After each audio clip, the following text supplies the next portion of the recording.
I will.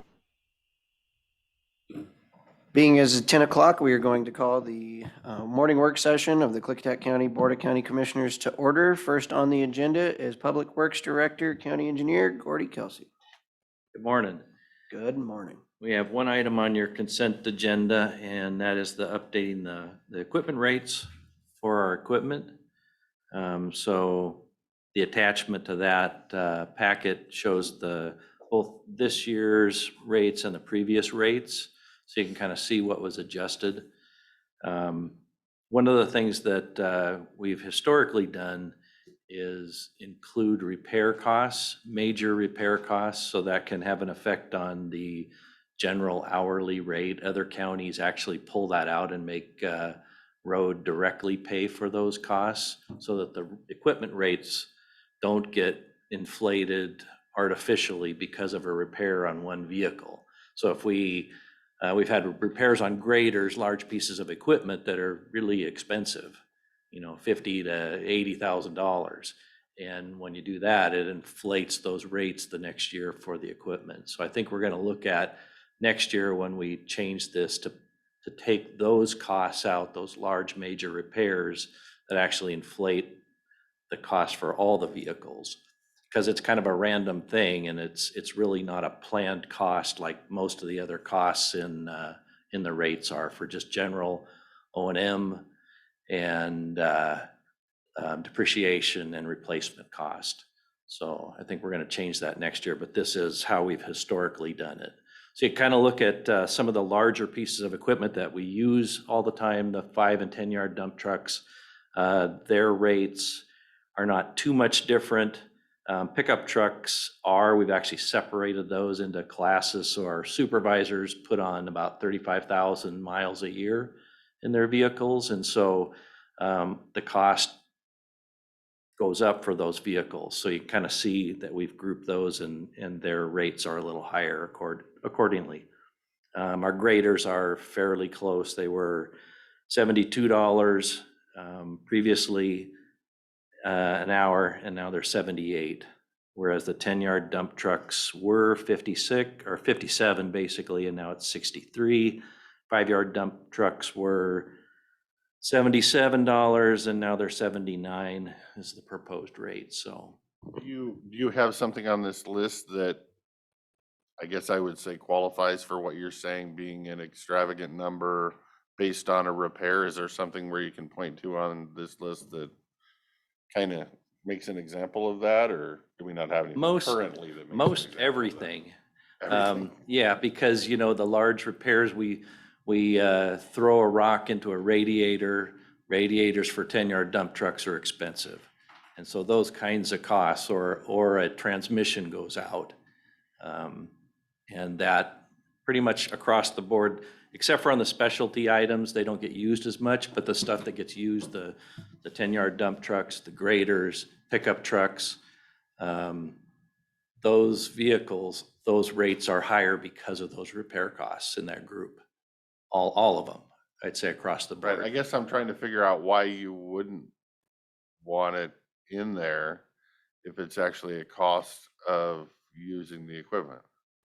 Because it's more of a random event, you don't know. And so we go back like 3 years to kind of normalize that, try and flatten those spikes out from those repairs. But still, it's still inflated over those 3 years. So if you pay for those direct charge those equipment repairs, then your rates kind of stay at this normal level, and they don't bounce up and down from year to year.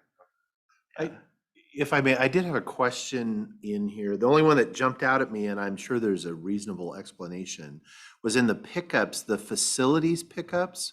Why is it $3,000 a month versus $2,000? It was $2,000, and then the director pickup is $700 a month, and the engineers pickups are $640. What's the facility? Are these special pickups? They are kind of special. They're kind of how we work this is we use them up in road, and then when there's still some life left in them, but there's more repairs. This is another case where there's more repairs because they're older, and high mileage, so there's more work on them. So that's, we continue to keep them in the fleet, but we just kind of pass them down. And overall, the cost is less, but it's, there's still a cost because of the higher expense on repairs. Okay, That's still that's still $3,000 a month. How many facilities pickups are there? Depends on the time of year. So in the summer times, we'll use them more on the roadside. So we might, and it just depends.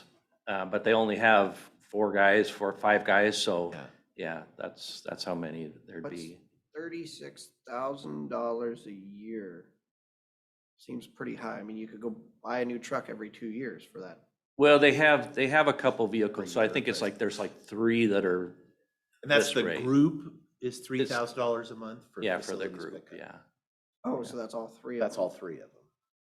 Well, Or, well, that's, Yeah. I I don't know. Because I'll it have seems to like it'd be clarify. cheaper to just buy everybody new pickups would be Hey, cheaper. don't give them any ideas. Pam might be online Yeah, and that was the only thing that stood out to Yeah. me, because it seemed like an outlier to me that, why is every other pickup $600 to $700 a month? But Well- the facilities Well, pickups. because that one has an More. S at the end of pickup. So it's really The other one $1,000. says yeah, it might pickup. be, it Looking might, at it. Okay, You're looking at Pickups. $250 or 5. more. It's 5 pickups. Can I talk? Well, that's a Whoa, fleet. whoa, I think Sorry. Pam's here. 7,700? So it is $500 a month for each pickup that they actually have. And right now they have 6 pickups. So okay. that's why it's a 3,000. All right. A group. It's cheaper. Okay. for pickup. Don't go run out and buy new pickups. Well, I was just, the The S is important. an on engineer's thanks. pickup 600 and the a S, facilities yes. pickups 3,000. Everybody's an engineer now. All right, thank you. Thank you, ma'am. Thanks, Pam. Yeah, thanks, Pam. Okay.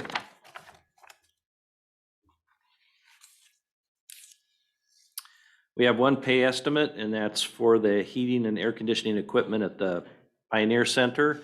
And we actually did receive all the rest of the equipment, so we're trying to get them out there in the next couple of weeks to replace those units. Some of the units, if you remember last summer, we lost them. They're in senior services, and so we've had temporary units down there. It'd be really nice not to have to roll those out and try and cool that space with those small temporary units again this year. So if we can get them out there, we will. Let's see, grant funded signs and guideposts, no change. We're done with the work, just working on a punch list. Roosevelt grade paving project, still working with the contractor to resolve the out of spec material, and they have punch list items. Courtney Road, so I handed you out some photos, went out there last week, and it's kind of a good time to go out there because they're really moving lots of dirt and things have changed now. So I don't know what's the front or the back. So the excavators and the dump trucks, the off-road dump trucks are big. They're big equipment. And the one photo, you can kind of see this, there's an off-road dump truck here in the bottom photo. That in that location there, they've moved a lot of dirt already, but they have another 25 feet to cut. So we're moving a lot of dirt. And that's, if you flip the page, this will kind of throw you. Actually, I don't know how we did this, but this bottom photo is actually reversed, like a, yeah. Yeah. No. So, but anyway, that's the new alignment essentially. So they're pioneering it in and they actually have it open. So they're making loops down the old road, which is a 1 lane, and then coming back up and building the grade. So they're excavating the material at the top of the hill and just making a big loop. So now they've picked up, but I bet they have still another couple months worth of dirt work in this. It's a big job. So, but they did finish the wall at the top of the slope. So that's done and ready to excavate and build the rest of the road up there. But they're kind of focusing on this big cut. This thing's still scheduled to be completed this year and not, I think they'd like to, but we'll see. okay. Yeah, it's a lot of work. Yeah, we'd like them to as well. I think we're all hoping that they And with get, full crews, or are they down people? no, they're full right now. Okay. So they have a lot of equipment and truck drivers and everything's going out there. Did they ever get the I like theft their problem fixed? I would not want their fuel bill. The theft problem of their job boxes, and did they end up fencing those in, or how did that ended up? With the bicyclists, Well, I don't know. I thought didn't they have somebody They were gonna, steal they were their talking about contractor's putting equipment? gates up. yeah, they don't have those up, but we have, we still have after hours and people trying to come through during the time they're working. Yeah, it's still an issue. So I think as things open up, and they run them off, but I don't think they're real happy about going somewhere else. But as the weather gets better and the snow melts, they'll move to another location. The bikers will, which is really the challenge. Well, but they'll move when Krebs closes their ground. Yeah, there's a lot of trails up there.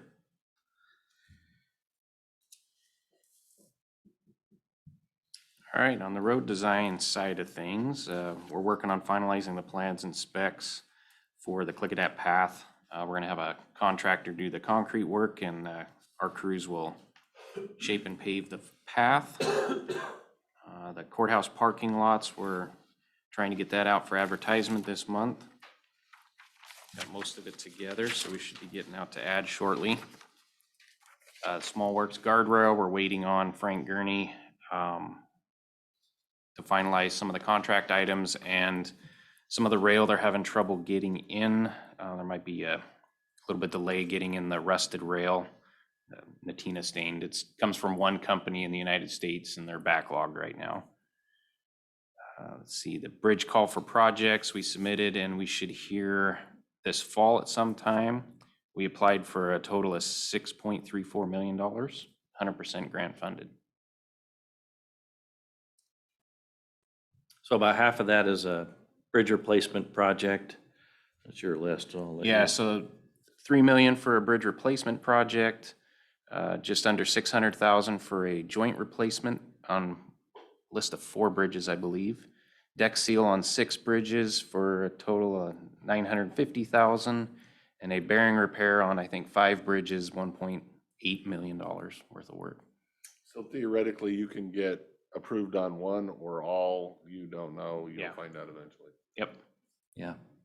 Yeah, they're having trouble though right now, getting people to spend the money.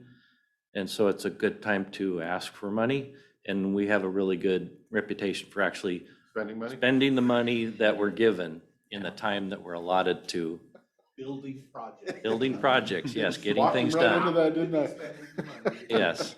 Yeah, we get things done when we say we're gonna get them done. Yeah. So that's a good thing with the granting agencies. Okay. Maintenance side, crews are still over there prepping the Annex 1 for a future parking lot. They're also mowing, patching out in Centerville, not Centerville, but Bickleton area, Cleveland. On the west end, the guys dropped back to mow because eventually we won't be able to mow, and the grass on our big triangular park ground is about 4 feet tall. So, and it's pretty much that everywhere else throughout the county. So we're trying to keep up before we can't mow anymore. And then they're patching and grading. So we're kind of getting to the end of the grading period too. On the facility side, so we had somebody over the weekend run over one of our planters and trees right out front by the crossing to the courthouse. And they got stuck and they had to get pulled out. So I think we have some video footage, but it sounds like the police that came and did the investigation know who did it. So anyway, they stood the tree up and it's sort of there. The irrigation system was damaged from them getting stuck and trying to get themselves unstuck.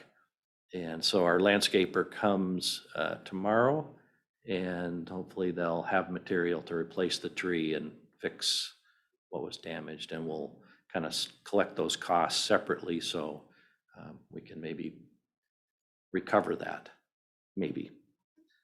We'll do everything we can to do that. I guess the other big thing on the building is to finish those 5 areas where the HVAC system isn't up to snuff. And so we meet on the 14th with the contractor and the engineer to discuss the solutions for the final locations and how we can go about fixing those. So I'll know after next week how they plan to attempt to do that. I think they've done the contractor's done everything they can do to fix it and fix it in an economical way. Let's see. We finished the sound installation in dispatch, so that's complete and sounds like it's working pretty good. Radio site, we did, the hearing was last night for the conditional use permit, and it was approved to have the radio site there. And then we're just waiting for the appeal period on the stormwater piece of it. And so our plan is to start putting the road/driveway work on the 27th of this month. So that'll be occurring later this month. And that's about it for our list. Any question? I don't. All right, thank you, gentlemen. All right, thank you. Thanks, guys.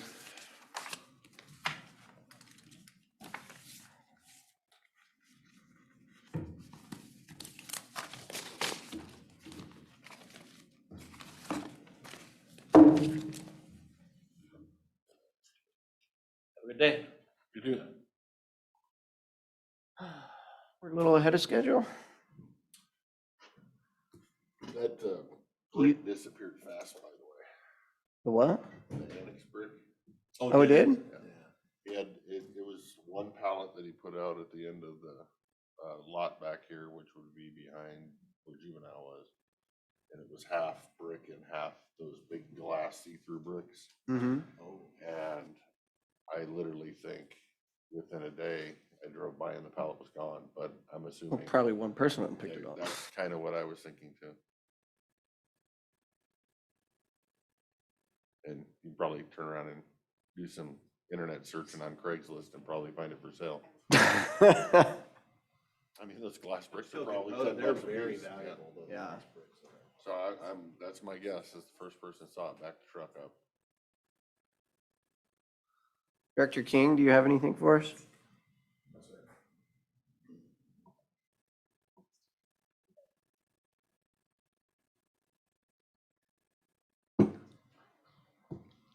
Oh, you got a picture of who ran over the tree? Well, if you have to run over a tree and then get pulled out, and it leads to questions, I think, but. Wasn't a county employee, was it? No, actually, I've never seen it. But he came back the next day and was sweeping it up with a broom and a shovel. Oh, this happened daylight hours. No, the next day. You know, like, After. Yeah, that's enough time to. I mean, he tried to fix it.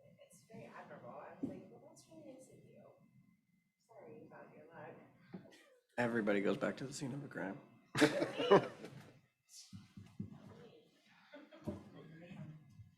Well, when you figure there's probably a lot of video cameras out there, Yeah. ain't a done deal.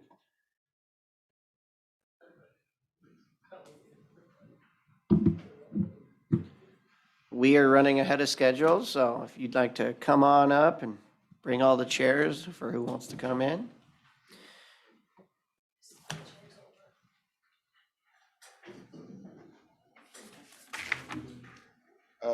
And can we, Miss Staff ladies, can we reach out to IT to get them to take at least Thank one you. zip tie off those cables so we can have a little more cord on them?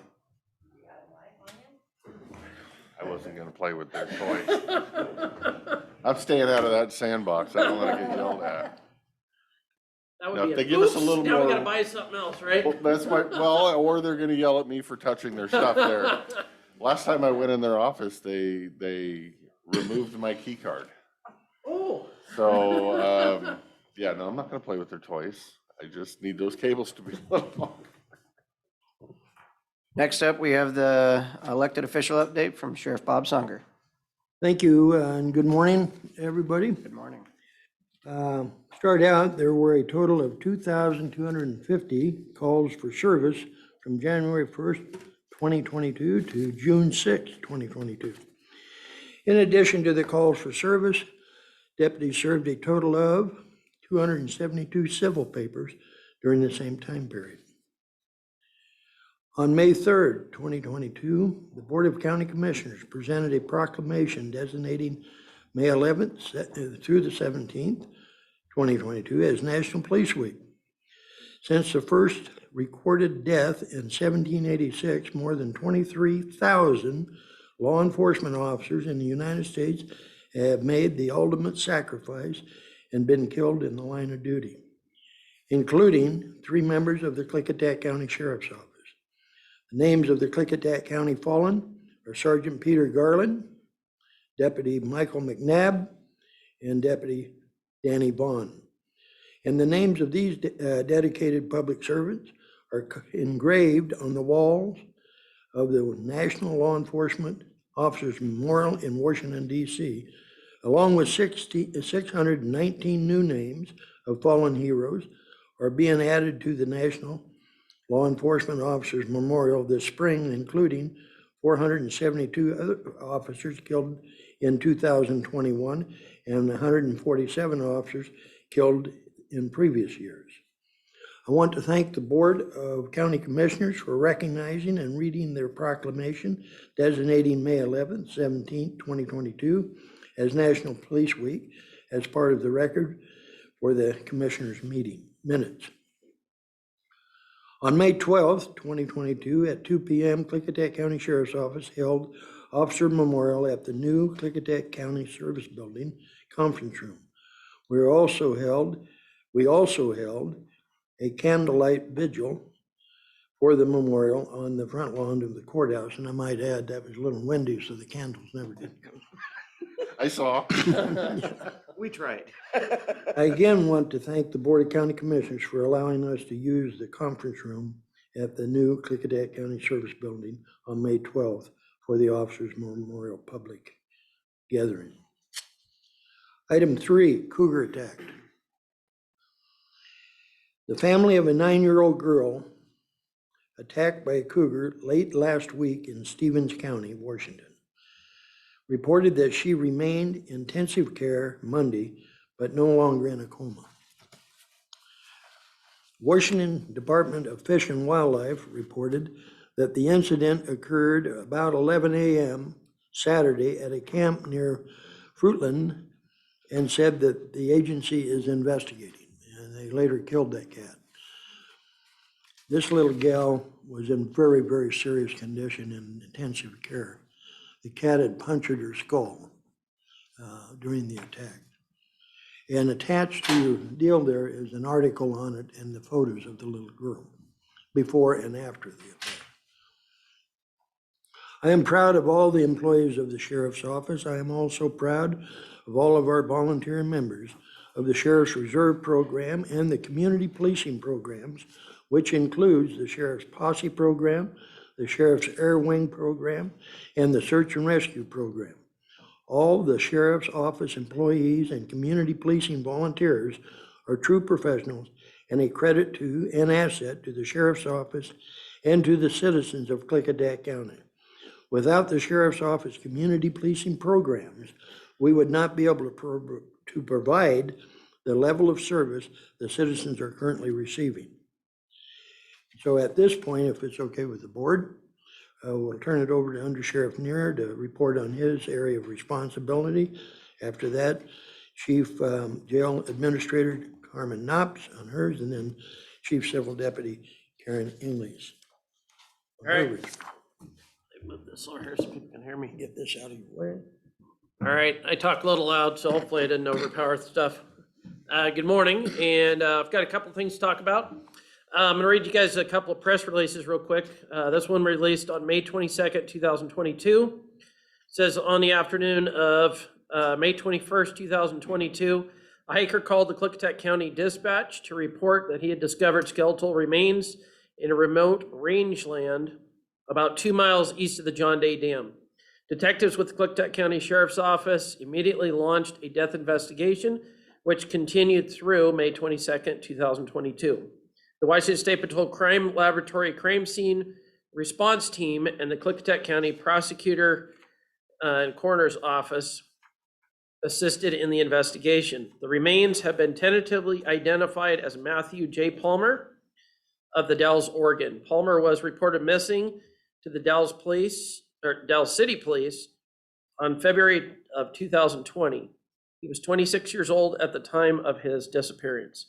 A forensic pathologist will further examine the remains at the Clark County Medical Examiner's Office. The official cause and manner of death are pending, but it does not appear that the death was a result of homicidal violence. The investigation is ongoing. Sheriff Songer would like to thank the lead detective in this case, Sergeant Eric Anderson, as well as recognize the hard work put in by Detective Robert Bianchi, Reserve Deputy Ken Clinton, and Posse Lieutenant Richard Flynn. All right, on this other one here, this was also released on May 22nd, 2022. So this is about a year-long investigation that took place and is continuing. So on June 1st, 2021, Detective Robert Bianchi of the Klickitat County Sheriff's Office responded to a report of a sexual assault of a 12-year-old female victim north of Goldendale, Washington. During the course of his investigation, Detective Bianchi was able to identify the suspect in the case and establish probable cause for the arrest of the suspect. The suspect left the area prior to Detective Bianchi being able to detain or interview him in the case. A probable cause report was turned over to the Klickitat County Prosecuting Attorney's Office, and the Prosecuting Attorney's Office obtained an arrest warrant for child molestation in the second degree and intimidating a witness out of the Klickitat County Superior Court for the arrest of Brandon Osborne, 50 years old, of Goldendale, Washington. Detective Robert Bianchi tracked Mr. Osborne to a residence in Kennewick, Washington. Detective Bianchi worked with the Kennewick Police Department in an attempt to have Mr. Osborne arrested on the warrant, but Mr. Osborne fled the Kennewick residence before the Kennewick Police Department responded to arrest him. Detective Bianchi reached out to the United States Marshal Service, who specialize in tracking sexual and violent offenders.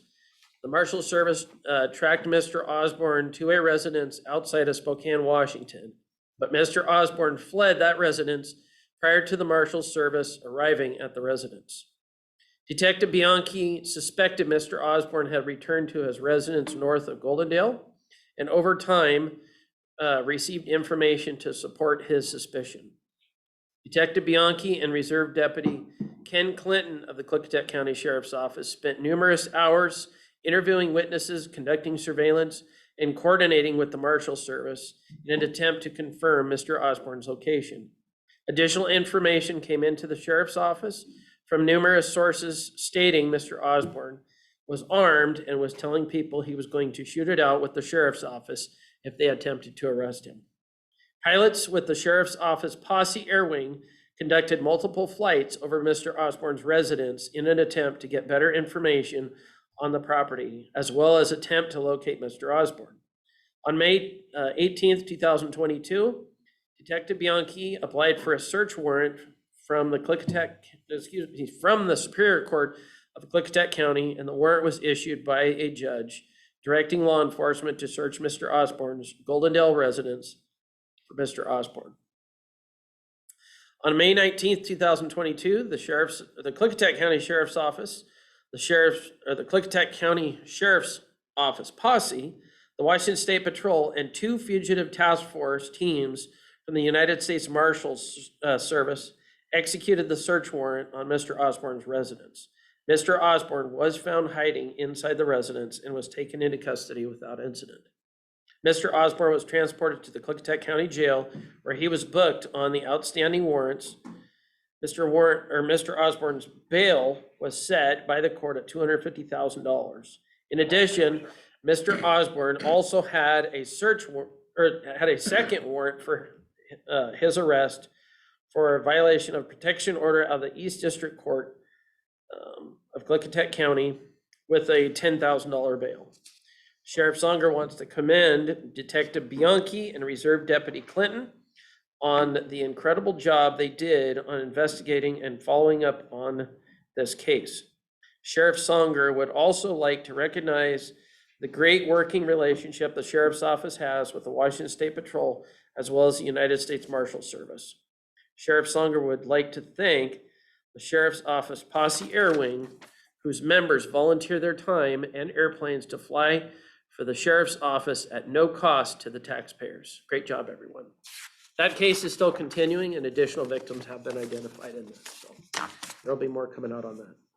Question. Yep. Was it only the air wing of the posse that was involved in that search, or when, the way you said it, it sounded like there was posse members? We actually had one of our special deputies that does some of our courtroom security stuff. We had him come up and help block off one of the roads on that. So we did use him for some of the, just kind of keeping the general people Traffic control. out of there. Yeah, kind of traffic control for that. So when you do something like that, you got to kind of plan that stuff out. You have to plan for worst case scenario. You're always hoping that it's best case scenario. And so there was a lot of planning put into that. It was not just done on the fly. That's been, like I said, it's been a month-long investigation. The Marshal Service was involved pretty early in that case as well. I might add, in that particular case, we could have executed the search warrant, Detective Bianchi could have, several weeks prior. But the mother who lived there was on hospice.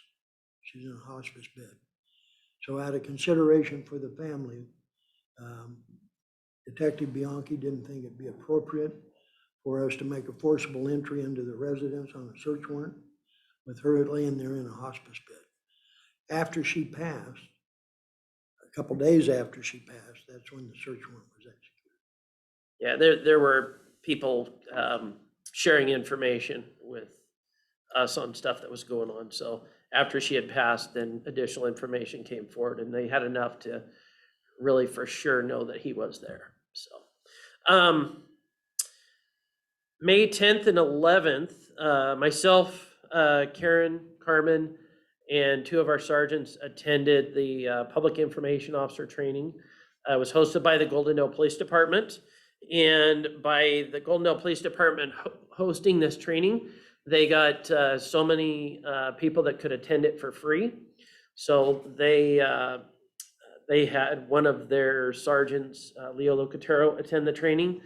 And then they invited me to be one of the other participants for free. So it was good training. It was a 2-day training. We kind of actually got videoed and got to see how we did, before a camera. All of us thought we did terrible until we watched our videos and realized, I guess we didn't actually do that bad. So we did learn something very good from that training. Last week, the sheriff and Carmen and I attended the spring WASPIC conference. And WASPIC is the Washington Association of Sheriffs and Police Chiefs. And that was in Spokane. And we got to chat with other sheriffs and heads of law enforcement agencies across the state to kind of see where they're at as far as staffing and trying to retain people and hire people. And we are, in my opinion, we're doing a little bit better than some of our counterparts across the state. So, and that's thanks to you gentlemen for the contract that you guys, agreed on with the deputies and, the work environment that the deputies have here. We're doing better than other agencies. We did do a entry level and lateral test for deputy positions. We did get a fresh list yesterday, was handed to us. So we do have 2 lateral applicants on there. So the sheriff and I are going to try to set up interviews shortly for that.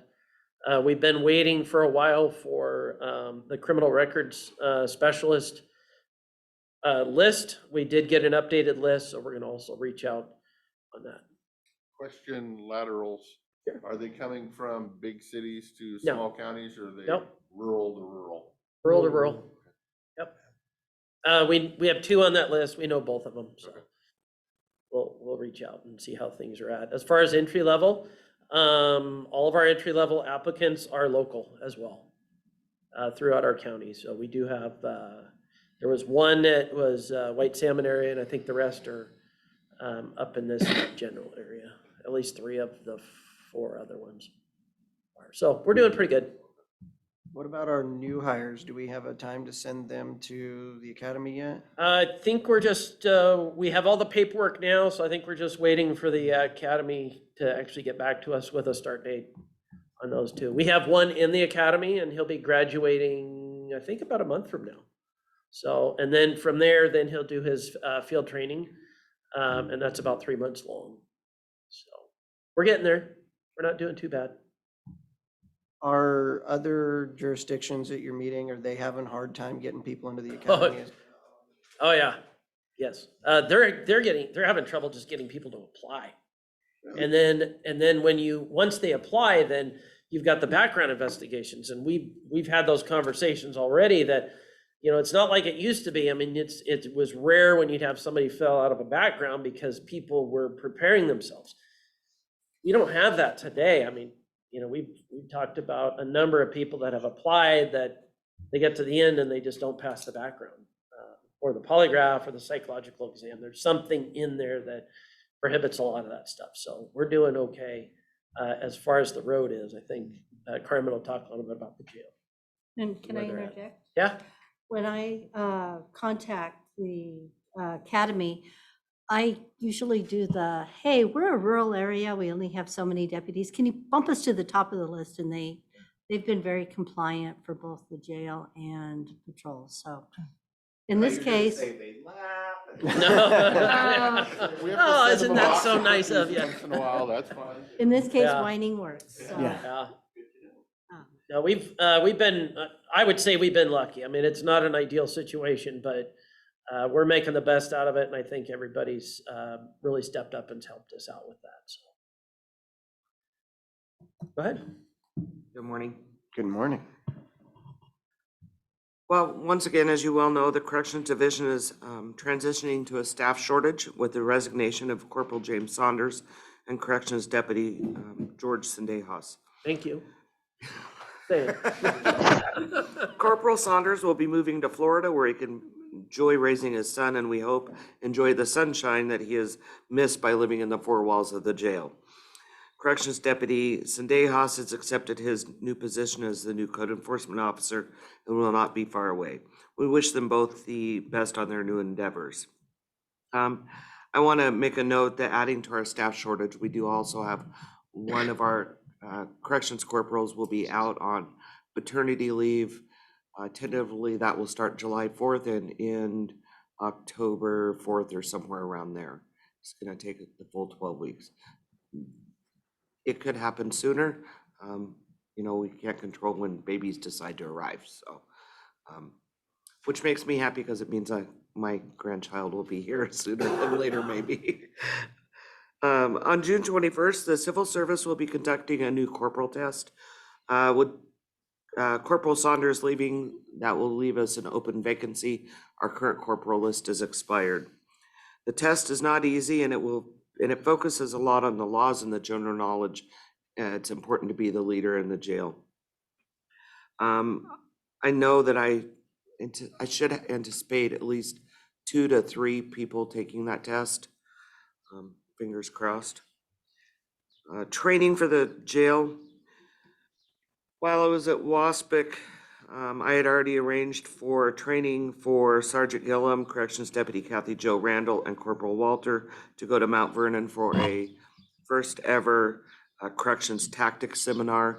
Unfortunately, Corporal Walter was unable to attend due to illness. I was going to go in his place and then realized that getting 2 resignations, I could not attend either. So needed to work on a schedule and be back at the office. So they attended this training. It was the first ever for the state of Washington to have a corrections tactics seminar at this level. They had scenarios where they were faced with riots, officer injuries, inmate injuries. It was very real. I mean, the people were injured. They had blood pouring out of them, all of that. They learned about TAC med. They learned about use of force laws. They practiced with different restraints. It was a really, really good seminar, and both Sergeant Gillum and Corrections Deputy Randall enjoyed it. There was officers there who'd been in officer-involved shootings, and they talked about the response that they had from their own department, how they were treated like criminals and not coworkers. It was quite interesting. He said it definitely wasn't a warm, fuzzy training, but one that was very realistic, and they were able to bring back some good information to the jail, which we're gonna share tonight. We have a full staff meeting.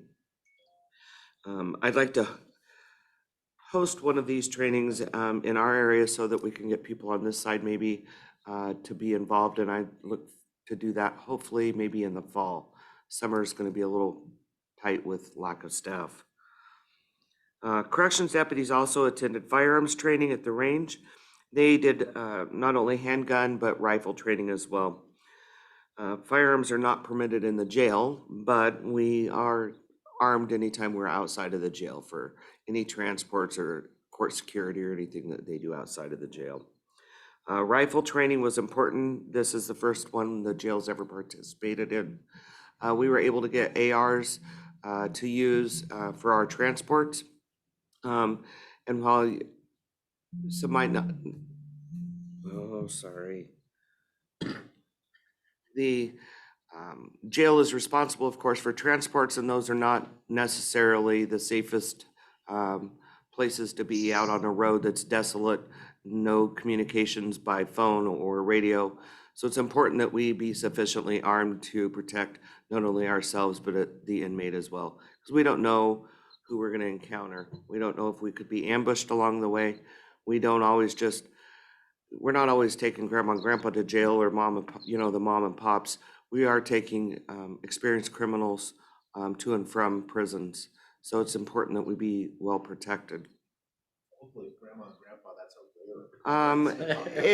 Unfortunately, you would think so, but I mean, we are taking people to jail who are in their to prisons, in their 60s and older. I mean, it's pretty frightening that these people have not learned their lesson yet and they still want to go.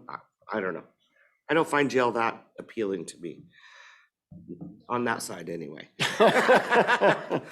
And the food I know is not good, and there's still no pillows, there's still no chocolates. I don't get it. We also did some Let's training this year. I think I sent 5 or 6 of our guys out of the jail up to the simulation trailer, and they always get a lot of good feedback. They work on taser and firearms in that program, and it's kind of an eye opener. It's very real. If you guys ever have the opportunity, you should try it. You'll realize how easy it is to make a mistake and shoot the wrong guy. It can happen. That's why training is important, and we continue to focus a lot on training. The court system, of course, is in full swing, and each courtroom now have added docket days, which at times leads to courts being held at the same time, requiring some creative challenges when it comes to having the inmates appear, whether in person, video, or telephonically. There's now 3 to 4 dockets a week in East District Court. There used to be 1 to 2. So I don't know how the attorneys are managing because they're required to be in multiple courtrooms at the same time. It's been a little crazy. We rely on our open communication with each court to successfully meet the needs of the courts, inmates, and attorneys for each inmate. The amount of paperwork generated by the courts then has to be processed in the jail. Each inmate has a hard copy file as well as an electronic file to keep updated after each appearance. When I was at the WASPA conference, I talked to some other jail administrators because court paperwork for us can be a nightmare. There's a lot of court paperwork, and we have to make sure it's all documented and uploaded and everything properly. Well, what I found out is other jails, they just have clerks that do the paperwork. It's not their corrections staff doing the paperwork. They actually have clerks that do it. We don't have that availability, so that's just one more job that adds to their list. Transports, the deputies have been busy with multiple transports to Ellensburg, Yakima, and Skamania County. We went to Wenatchee over the weekend as well for a mental health transport. Here I mentioned that transporting is one of the most dangerous part of our jobs. There are many areas that have little or no cell phone service. The pass is one of those areas. I was recently contacted by a attorney who said that he needed me to pick up his inmate to come to our jail on a warrant, but he couldn't tell me the date of release. And it was a high priority case, and we needed to take extra security measures. And I said, well, you know, if you can't provide me any information, it's hard for me to put together a transport team. So getting the information out to the other agencies that we have to have these dates, and it's a court sealed release date. So it's going to be interesting. So it might be a fly by the seat of our pants kind of transport, unfortunately. Medical and mental health. I have to applaud our deputies for their continued dedication to assuring that each inmate has the proper health care available. It starts with the intake of the inmate, assessing the medical needs, gathering medical records, and communicating by phone, text, and email with Brian B. The medical needs for inmates varies and often requires medications to be dispensed, blood sugars to be checked, blood pressures, and this is done multiple times per day. The deputies do a great job at managing medical needs, medical crisis, and communicating with the medical providers.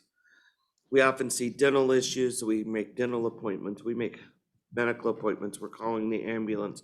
We have protocols for withdrawals. So if you have a diabetic, they have to have a blood sugar check before each meal. So there are so many things that these guys do up and beyond just their regular daily duties. It's just, sometimes I wonder how they get it done. Well, they don't usually eat or have bathroom breaks, I will tell you that. So we're entering the summer months, which historically means an increase in criminal activity and arrests arriving.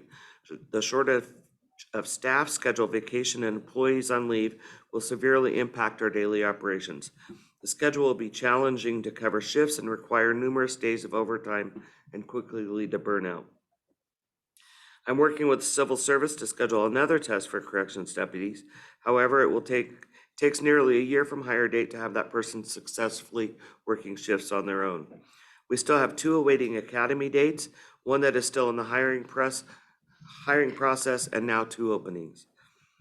I will be assisting covering shifts or other duties as needed. And I'd like to note here, I talked to some at the WASPIC conference, there are other jail chiefs, they are not even allowed to go in to do any kind of work in the jail whatsoever. They don't go and do searches, pass searches, anything to assist the jail staff. So I guess I'm lucky we don't have a contract like that, and I can go help my guys when they need help. I'll cover shifts, and I'm probably going to be covering a lot of shifts this year. It's going to be crazy. Part of the WASPIC conference also included a class I took on staff analysis, and it takes all of your staff, the number of hours worked, it calculates in your vacations, sick times, and everything, and it gives you a better idea of really how much staff you should have on board versus what you actually have. So I'm hoping that we can get some time to work on that. I do want to thank my staff for their continued support and dedication to our department. They always step up to the plate and get the job done, and it's not been easy. Inmates are assaultive, they're horrible, they mouth off, they're not, they don't treat the guys very nice, and we're doing our best to provide them with, and the jail's clean, they get fed, they have clean clothes, and they're treated respectfully when they come in. And unfortunately, they don't always see that. We had one this morning who was just, from the time he entered the jail, he just could not be nice. So unfortunately, it's a daily occurrence. I also want to talk a minute, sorry, I rushed through this morning. Jail transitions, we've been working with the different healthcare providers for the state. And now they're sending letters if they get if a person who has been receiving state medical comes to jail, they of course lose their medical. But that insurance company, Molina or Apple or whoever it could be, now provides me a letter to hand to that inmate to give them the process to reinstate their medical when they leave. So that's something new that's been happening. And then through True Blood, we had an inmate who qualified for transitional housing. And so we actually got him, they come and picked him up in Goldendale and took him to Vancouver for some transitional housing. So he will no longer hopefully be homeless on the streets of Goldendale. Recently, this week, Juan Navarro, he was found guilty last month for unlawful possession of a firearm, first degree. And yesterday he was sentenced to 41 months in prison. So he'll be leaving our fine establishment. Oh, yeah, sorry. And I am starting an AA program back in the jail. It's starting this week, I believe, the 10th. I think that's the date it's starting. So it's another additional program that we're going to be able to offer to the inmates. What's our occupancy rate in our fine hotel? This morning was, I believe, 28. And I have Creeping up. one that is housed currently at a mental health facility. You had the same question I had. I do have some news. I talked to you prior about the comprehensive providing a psychiatric provider. We are moving forward with that. The legal document for contract is in the hands of the prosecutor for review. And it just came back and you will get it next Tuesday Oh, for perfect. signature. Is this, so this is a contract with Comprehensive, is this only gonna last until their August date, which I'm No. sure you received that email? No, that it actually has nothing to do with crisis services. This is psychiatric services that will be done through the Doctor on a Stick program. It will provide, they'll be able to like have, have you go have a session with a provider. They'll be able to do that with the inmates that need it and be able to prescribe the mental health medications. So it's a good opportunity for us. We've never had this opportunity before in the jail to have a psychiatric provider. And do we have a grant for that? Or? The funds are provided through Beacon, Okay, and it all comes directly from Beacon to Comprehensive. So it's a great opportunity and one that's we really need.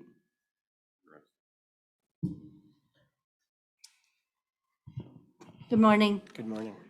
So I'm not going to read everything that I've got on my list, but I do want to hit a couple of highlights. Our budget is doing well. And I am starting to prep for the budget planning for next year. And so we will be active in that process. But I am watching the overtime and the fuel just to make sure that we're, not going through the roof. Good news for the budget, though. Criminal Justice Training Commission is paying us $2,400 every time we send a deputy to the 40-hour CIT training. Now, that's that important crisis intervention training that the community is also happy that we're receiving. So we're able to recoup some of that time and money for our department. That also applies to $400 for the corrections department. So money coming in. I know you guys never want to hear those words, but you get to today. We are attending a lot of events throughout the community. I've got a new program we're doing. It's called Let's Talk About Property Safety. Lights plus camera equals less action on your property. So we're going to be having this laminated. We'll have it up at the top of our tent so that we can encourage people to come and talk to us about keeping their property safe. And we are going to be at every event there is around the county. We might even be throwing a little candy out to the kids during the parades, but we are making a presence and providing security, parking, directing traffic, and everything like that. And then our posse has been active in those areas, and they are slated to continue assisting in all of these events. They've also been coming into the office and greeting people at the window, handing out concealed pistol license applications, picking up the phone if all of us are already on the phone. So they're adding that backup for us. One of our posse members, Lieutenant Flynn, was there, and he, after his full day of working in the office, said, "Is it always this crazy here?" And I'm like, yes, it's always crazy here. It's a new adventure, but we really encourage our community to come in and assist if they would like, so. So that, there's an opportunity there. If you guys want to know how busy it is, you can come in. Throwing that out there. No, No. I will answer your phones if you answer my emails. I'll give you mine. But I did include the sign-up list that we hand out to all the posse, so you can see the type of events that we have and what is needed and requested from each of these committees that are putting together the events, so. I noticed on here the Glenwood Rodeo, it doesn't have the beer garden. We don't, yeah, We'll have security on the Yes. beer garden. we'll have the deputies in there and. But not posse member like the Bickleton Rodeo. So I actually will have off-duty deputies for both of them. Yeah. So there will be an off-duty deputy that we're paying to come in and work for the Bickleton Rodeo during the dance, which they serve beer at that. And then in the evenings for the beer garden stuff, we will have a deputy that's off-duty come in there and help out with that. We also have reserves that are coming out to help as well. Question on that, off-duty deputy that you'll be paying to supervise that, are these rodeos supplying the, any financial to cover that employee? No, this is something we anticipate every year. Yeah.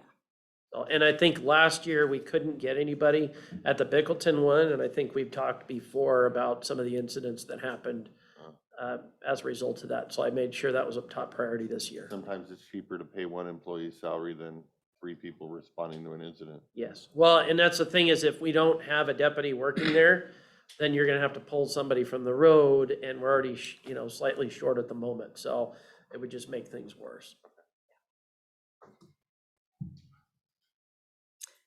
So that was pretty much everything I had. Any questions? No? Oh, I'm shocked. Thank you. Sorry. You're not sorry. Mine now. I'm not really, I have a little bit. And it's, even when we talked to him, he was reluctant to leave his comrades. Yeah. So that speaks to character. And he immediately rushed down before you guys could beat him to the punch and talked with me, so. And we understand, I mean, it's tough when you have family to work the shifts that we do and require the amount of overtime we do, and it's not easy. It's not easy for me, and I don't have little ones at home anymore, so. It's just part of our county cross-training program. Correct. Great. At least you didn't go to a different county, right? We Right. kept him in the same county. Right. Oh, if I could add, we Yeah. did swear in last month at the West Side Posse meeting, a gentleman from Cascade Locks. We get posse members from all over Southern Washington, except for the guy that comes from University Place. He comes down here as well. So we've got that, and tonight we hopefully will be swearing in someone from Hood River.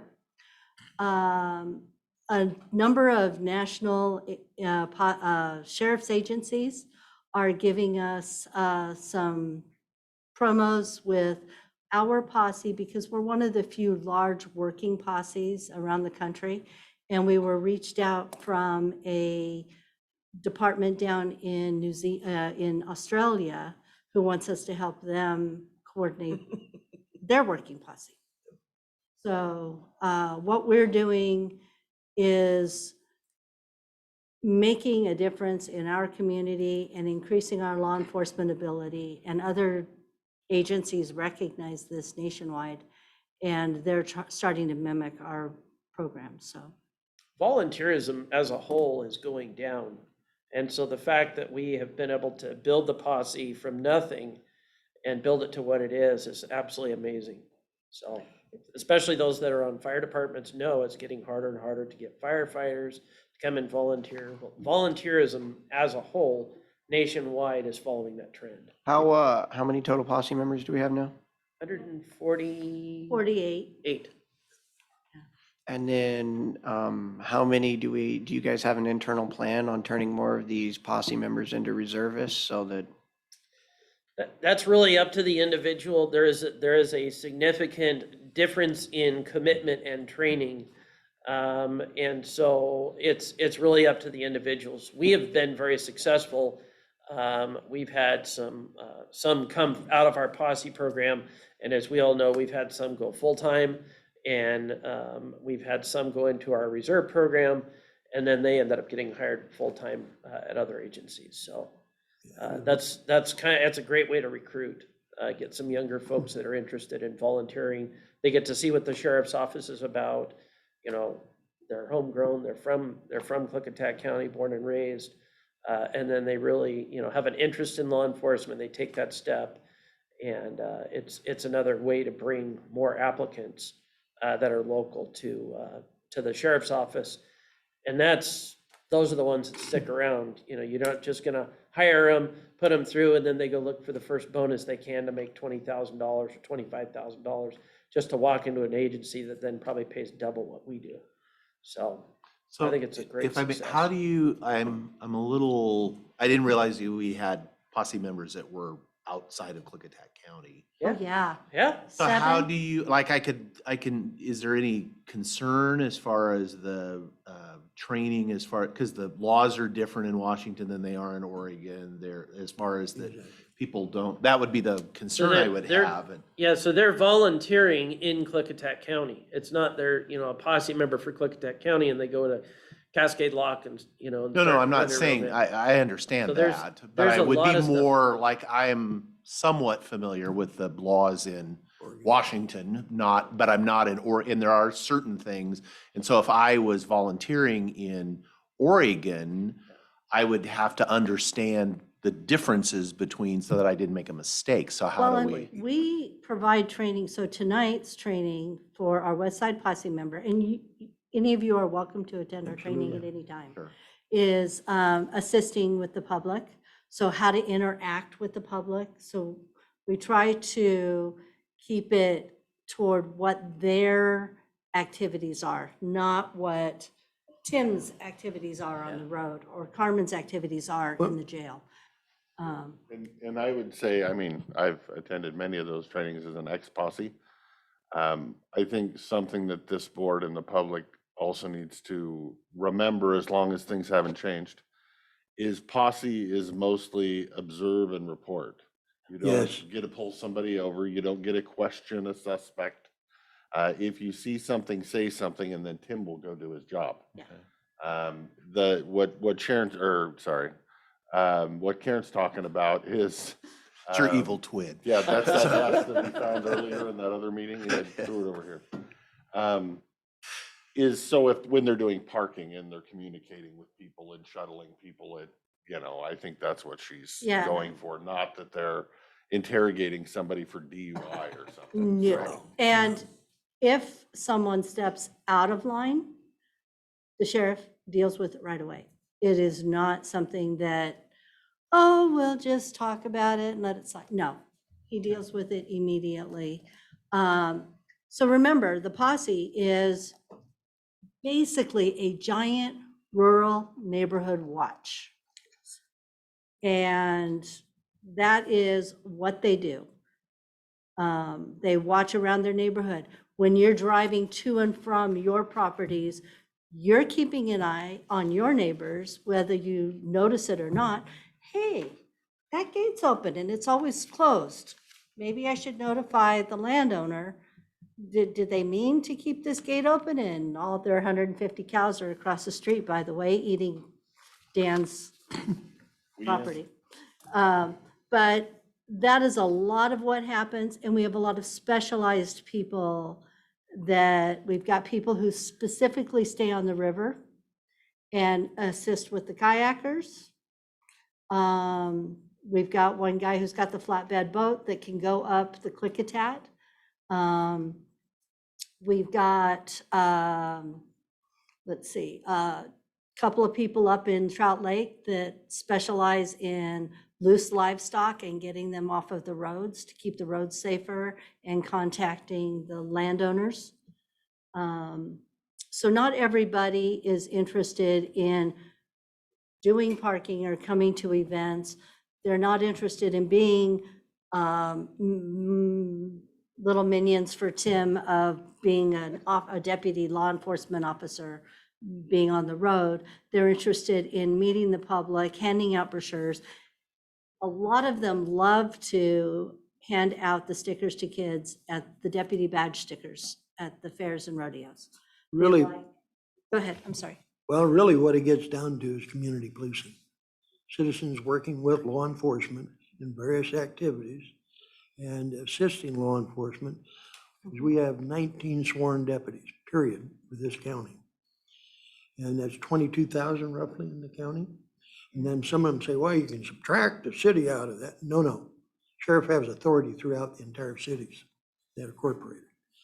So we service 22,000 people, basically. And it's a lot of mileage, as you gentlemen know.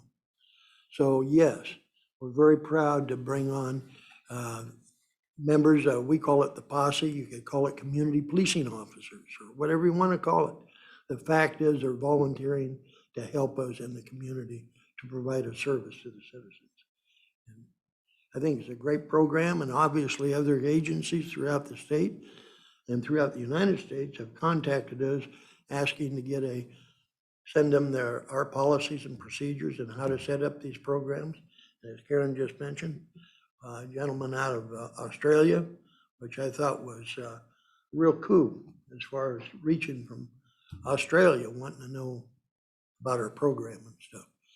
And with the budgets the way they are anymore, not only in our county, but throughout the United States, there's got to be new ways to address it. Community policing is not a new program, but community policing is truly what we have here in Klickitat County.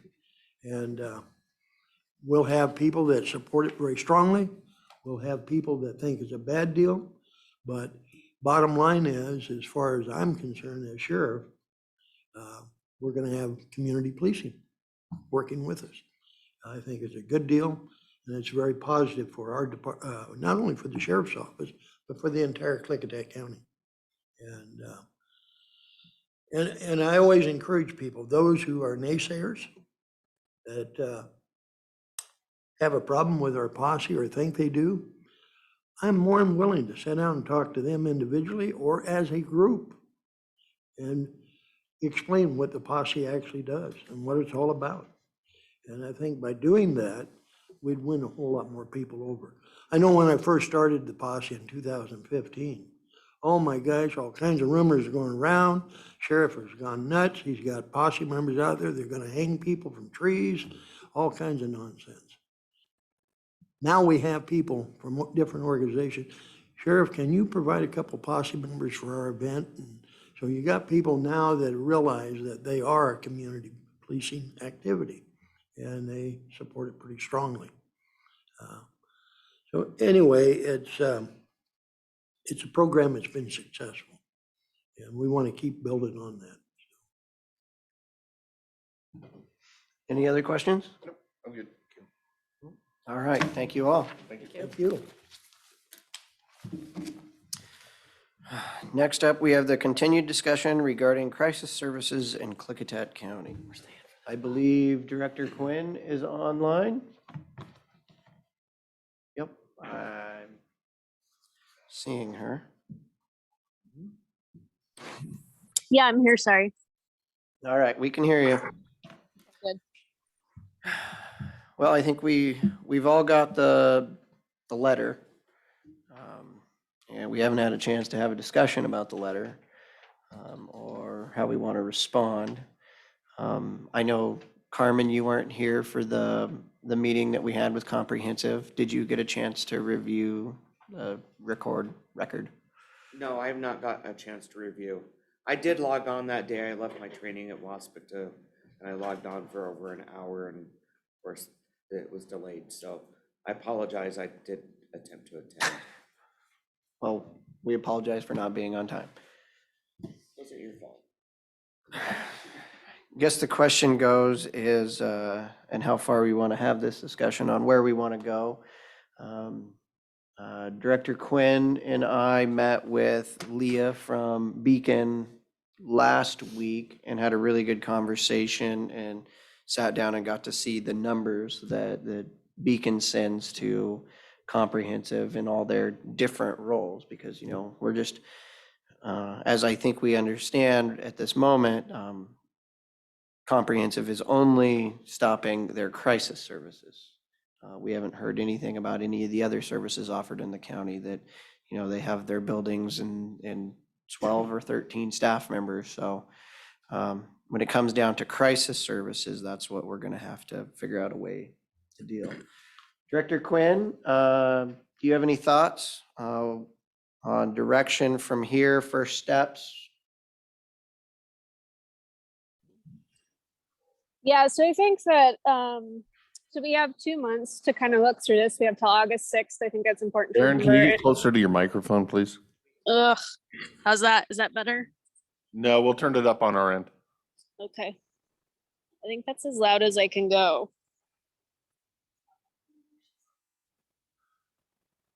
All right, hang on. How about that? Is that better? We're still playing over here. Okay, can you hear me now? A little better, but we'll just listen We'll closely. listen intently.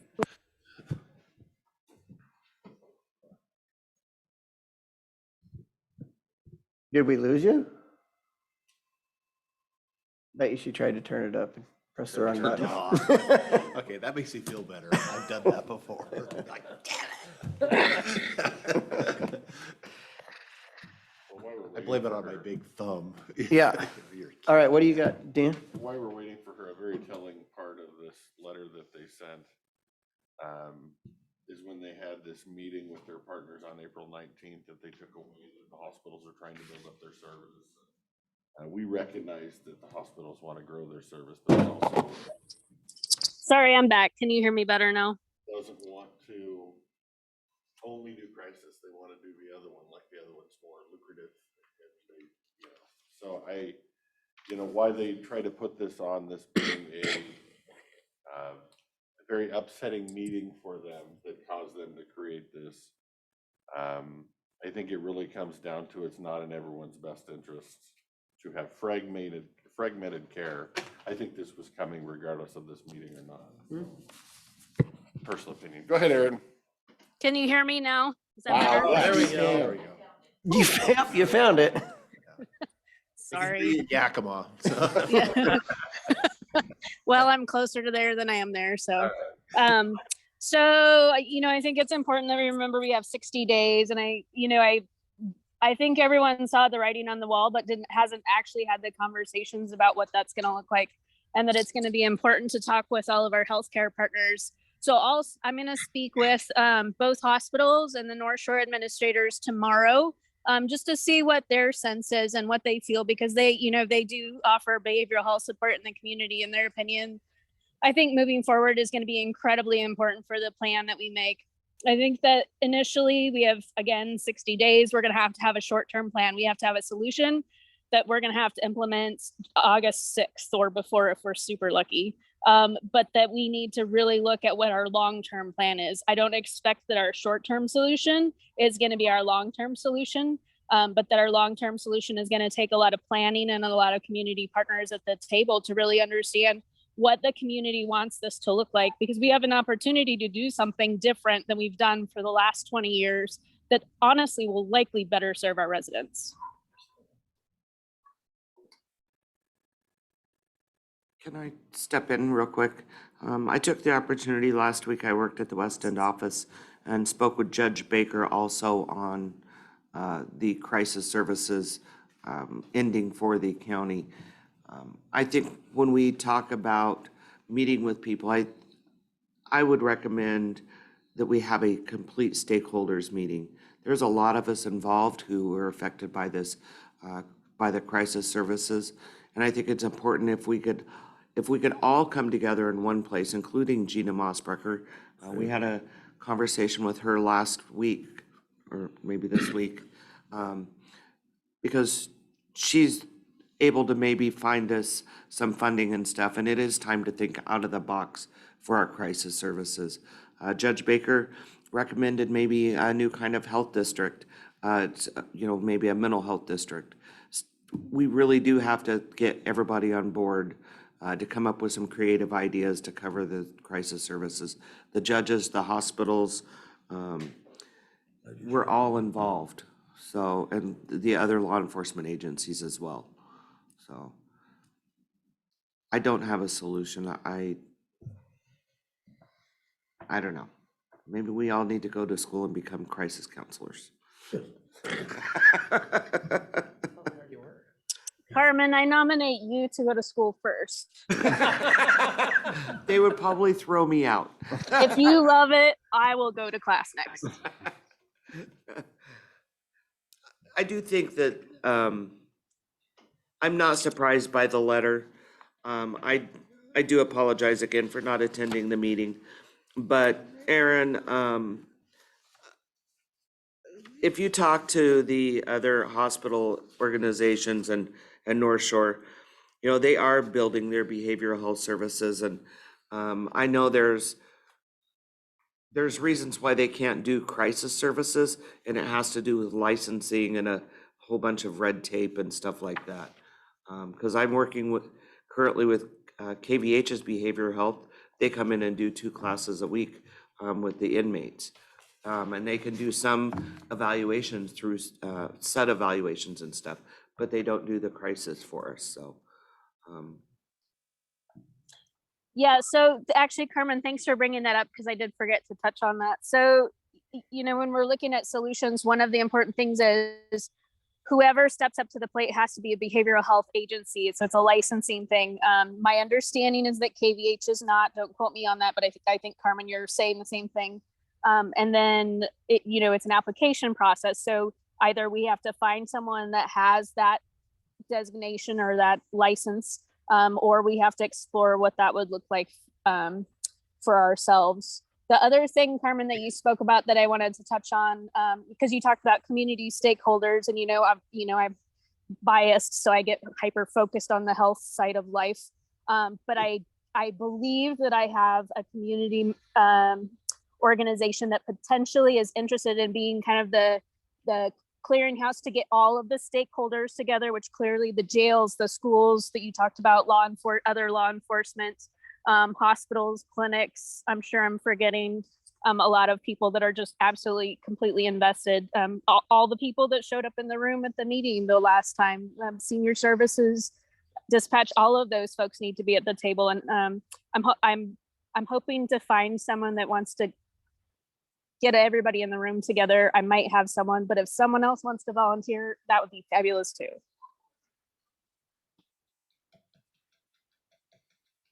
I'm seeing a lot of people jumping up with their hands. I saw Director King raise his hand earlier, so sorry. That was preemptive, raising his hand.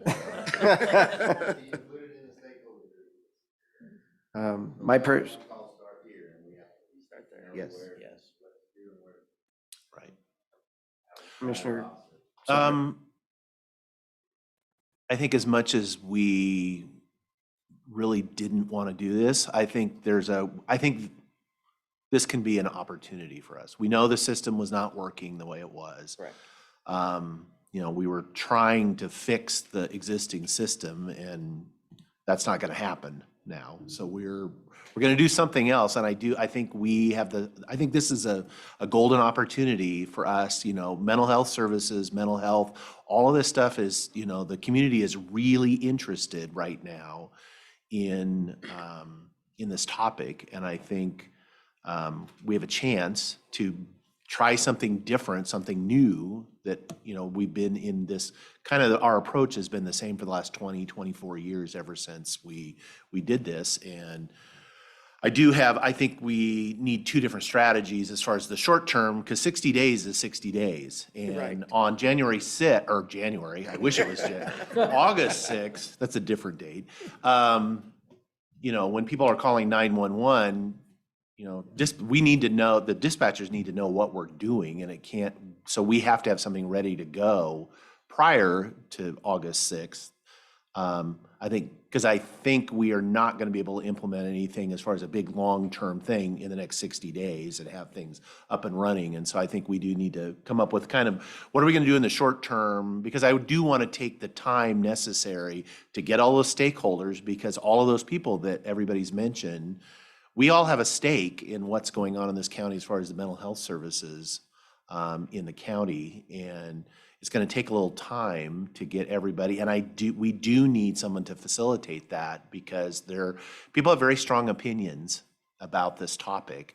And I'm thinking in my head about who's going to show up as far as who wants to be these stakeholders, and these are generally people who are not afraid to share their opinions.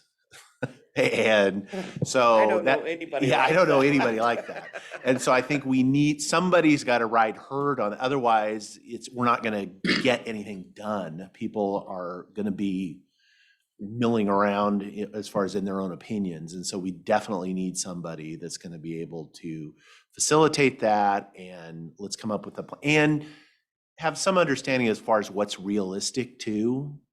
As far as what we can do, and that it's not, anytime you convene people, what do you want to see? It's going to be this pie in the sky. Well, yeah, I'd love to have that, but are you going to pay for that? And it's like, here's kind of the resources that we have. I'm kind of interested in a different health district or so. I don't know Right. what that would look like, but that sounds like a long-term Yes. forming a district, going out to the voters, and then people may have difference of opinion. What's like, oh, I have to pay for that. Oh, well, maybe not. So I know Representative Mossberger was real interested in getting a meeting together with everybody. And she might be willing to facilitate it. I don't know. Commissioner Christopher. My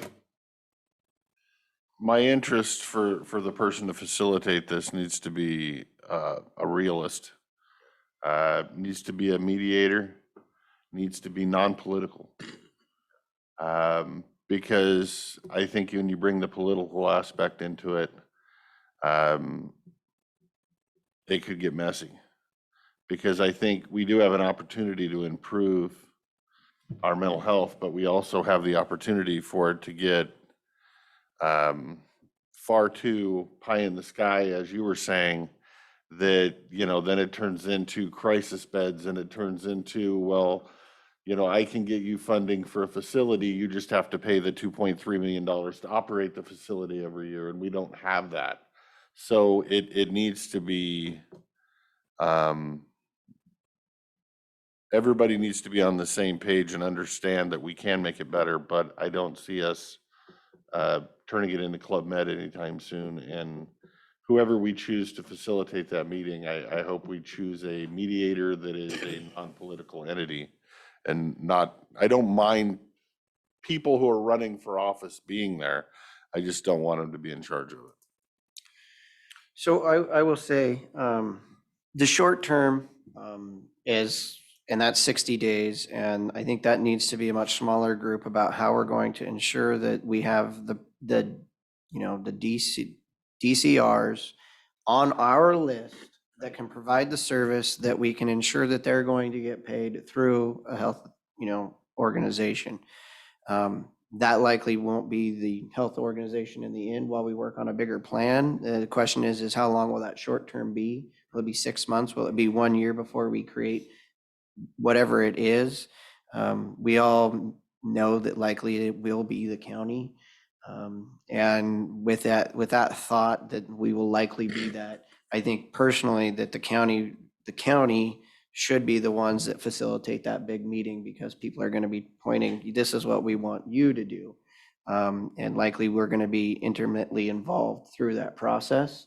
Whether we bring in a third-party facilitator from Six Rivers that, manages meetings like that, or we do that, doesn't matter to me. Because in the end, we all know that the buck's coming this direction, and all the work is likely going probably towards Quinn for a while. And so I want to have some control over that, because you're all right. It could get really pie in the sky, but I think a lot of that is going to be determinant on, reading that email over and over and over again. Their reason for walking away that they say is because in order for them to make it work, numbers wise, it needs to be holistic. They would need to do the crisis services and then everything else. And then they said that the entities, the hospitals are creating their own behavioral health program, and they're saying that because of that, it's affecting their bottom line. To which I really wanted to respond. I don't think the hospitals wanted to do this. I don't think they wanted to. I think they had to, because the community had to have these services. And anybody who says otherwise, I'm going to call them something else. With that, I think that because the hospitals have already stepped into that role and are stepping into that role, it gives us more options on whether we are going to provide, if it is us, that holistic services, or are we just going to do the DCR part and try to keep those separate? I think we have a lot of time to look in, a lot of things to look into with not a whole lot of time. But right now we have no DCRs in this county. They only had one that actually lived in the county, that was working in the county. And we need to talk to our neighbors. Yeah, I'm curious, what ability do we, let's like through interlocal or some? So that came up during our conversation with Leah. The reason that the Skamania County, because Skamania County has two people on staff through the county, but they can't cross the county line. They can help. DCRs? They have 2 DCRs. They cannot cross the county line. So what would happen is they would send their people to Skyline, and then one of our DCRs would have to take it from there. And the simplest thing that I'm understanding is we need to have those 2 DCRs on our list of 40 that we have now. Can you be on multiple county lists? Can I I be a don't- I DCR don't in 2 counties? see why you couldn't. Yes, you can. Oh, okay, thank you. Well, I mean, the answer is I have some other absolutely, questions. because Walla Walla's DCRs Yeah, I have was been doing wondering, it for are us. doing it. So that's absolutely yes. And then the question is, if that's the case, why weren't they all this time? Why were they just dropping them off at the border and saying, your problem now, which only adds more issues for us and mainly the person in crisis. So I think we have a lot of things to explore there. Skamania County is one of those. And if we're going to get their people's names on there, there's possibility for an interlocal. These are the things that we need to look into, and we have to do it right now. I know Director Quinn and I have another meeting with Leah tomorrow. So we're starting down this path as quickly as we can. And I would just, where I was talking about, worried about facilitators in this meeting getting out of control and pie in the sky, it's kind of like the same, like you mentioned, we have 1 DCR, Skamania County has 2. We have the potential to give, I think, do a better job than comprehensive. God, if we come up with 2 DCRs in the county, that's better. Or does it revolve around the the pie in the sky, 12 DCRs in care, in-person care and in beds and in it, that there's no money. So I think, I just want everybody to stay grounded. I think you have a group of commissioners that really gives a damn about this topic. I just hope everybody stays grounded and lets us do what we can to try to fix it and help it. So my thought is, we've got to get this first 60 days figured out. We've got to get something done. Yep. With that in mind, also knowing and having a framework for what that bigger picture will likely look like, may not be perfect. So my thought is, probably we'll have a workshop on this, easily within the month, 3 weeks to a month, that then we bring the whole band together. Which, I mean, when we're talking this many agencies trying to find that day that's going to work, I mean, good luck. So we're just going to have to set a date 3 weeks, 4 weeks out and say, we're going to have the conversation and we want everybody there. Would it be wise for us to focus on our short-term fix before we bring everybody together to cloudy the waters? Because we're gonna really need to knuckle down if we're gonna get something going in 60 days. I don't want to muddy the waters with the long-term picture while we're trying to fix the short-term picture. So I would prefer we fix the short before we. I'm thinking we will hopefully have an outline of the short term within 2 weeks. Oh, Because if we don't, that Let's means say I'm we're not very creative. Ethan's got some ideas, I'm sure, so, okay. I think we also should take a look at the number of mental health crisis calls we've had for the last 2 years. We So have give those us numbers. you have those. Yeah, Because I think that's important to know so that we can, 2 DCRs on staff might not be enough. I mean, sometimes there are 3 DCR calls at the same time Right. at all the Well, hospitals. one of the things that we learned is that almost all of the comprehensive competitors throughout the state, they have their people on staff, their numbers, which comprehensive was supposed to have 7 in the county, they were down to 1. I'm aware. But all of the other ones have subcontractors that work underneath them to fill in the gaps and the holes. Comprehensive, as I understand it, was unwilling to allow that to happen. And so that might have been a piece of why we are where we are. I know that Skamania County, who has 2 on staff, then subcontracts with people locally who are mental health professionals to fill in all the holes, the nights and the weekends and everything else. So I think if we look at this from the big picture about what we want to make, you can mesh the 2 together. And I mean, it's not rocket science. It's being done different ways all throughout the state, and we pick the one we like the most. Knowing that you might have to tweak it or adapt it in the coming year or years. Right, and we're gonna be, this the short term, don't sacrifice the good for the perfect. It's like, I'd rather have something Than nothing. than nothing. Yeah. And This is one of those few times where we have a problem, but there's money out there to help fix it. Usually it's just hoisted on us, here's a new problem with no money. At least this one, there's things that we'll be able to do. and another positive is the bar is really low. We don't get those very often. But there is still a bar. There is still a bar. Well, I will help wherever I can. I am wholeheartedly invested in this. My inmates rely on crisis services 24 hours a day, 7 days a week. And so I guess So does our community. the question I would have is we don't know if comprehensive is going to do a full pullout or just this partial pullout. But if they're going to do a full, what does that do for a contract you're getting ready to sign? And would they still be willing to provide it? Because the doctor's going to be somewhere else. Right, and the plan for my contract already is the doctor on a stick. Right. It is not in person at all. So that shouldn't really affect that at all. Fingers crossed. Okay. Director Quinn, do you have more thoughts, other thoughts, disagreements? No, I think that sounds good. I think we do need to really focus on the short term, but I think concurrently there needs to be long-term planning. So even breaking it into two different work groups, so you have a group that's working on your immediate fix, and then the pie in the sky. And I know when we talked last about, what it looked like to have mental health services, I said it's minimum 2 years. This isn't a short-term solution ever.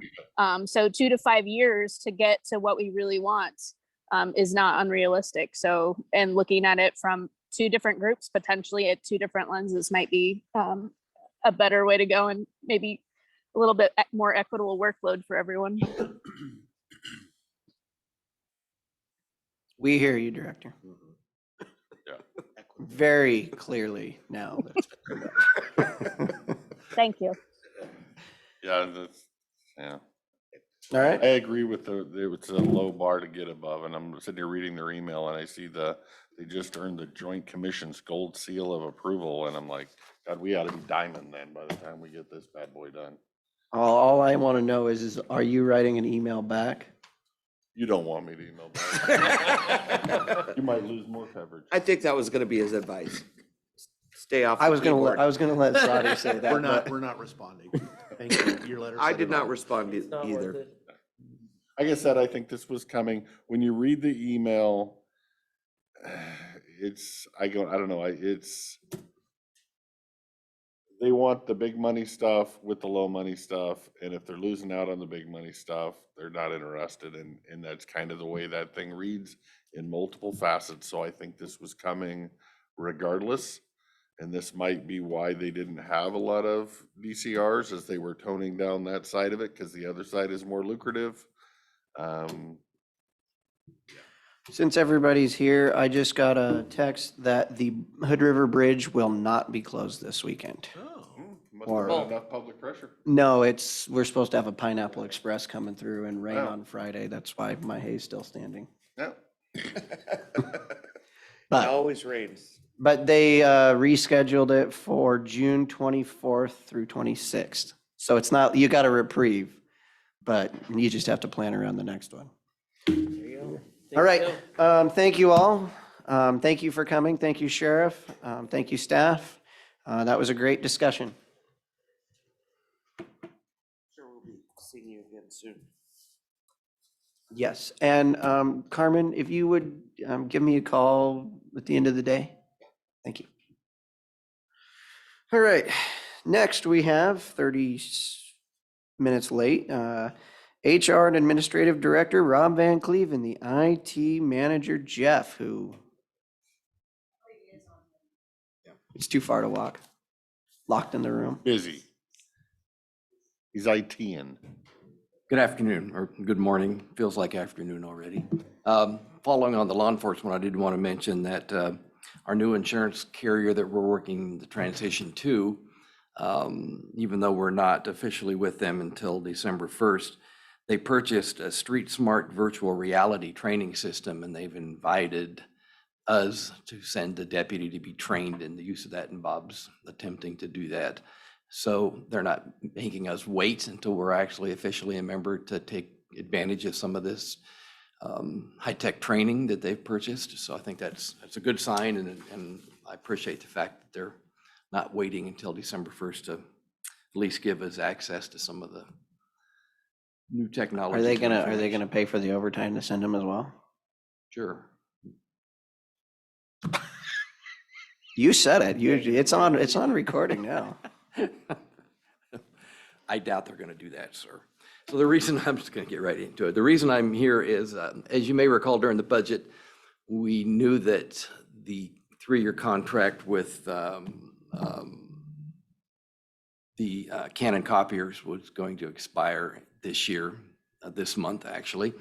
And we couldn't project what that cost would be, but we knew it was coming. So to upgrade all of the copiers through the state contract with color copiers, not counting the commission's new copier and HRs because they're already under contract, would be an increase of about $9,400. Currently, we're spending about $71,700, and the new contract would be $81,000. So difference is how much? About $9,500. We also ask, that's to go to all color. Now, the expense there is really in the color copies, but departments can control that by defaulting to black and white printing. So the cost per page of color is quite a bit more than black and white, but they don't have to print everything in color. They can control that. The cost just to upgrade to black and white machines, new black and white copiers is still significant. It's only another 5 or 6%. There's some machines only another $10 a month to go from black and white to color. So even if we just stayed with black and white machines, it'd still be another $7,500. So it might be $2,500 to have color. Yeah, and then the copier in the courthouse that we all used on the main floor in the closet will go away, and that'll save about $2,500 a year. So the cost is really a lot less than we thought it was going to be with technology to upgrade to the color copiers, mostly because I think the money they make in the color, it isn't printing in color, is in the ink. Again, we can control that. Now, if you remember last year, we weren't able until the first part of this fiscal year to make the changes in the long distance charges and the phone lines, which is about a $60,000 savings. That money is still in all of the departments and all of the funds.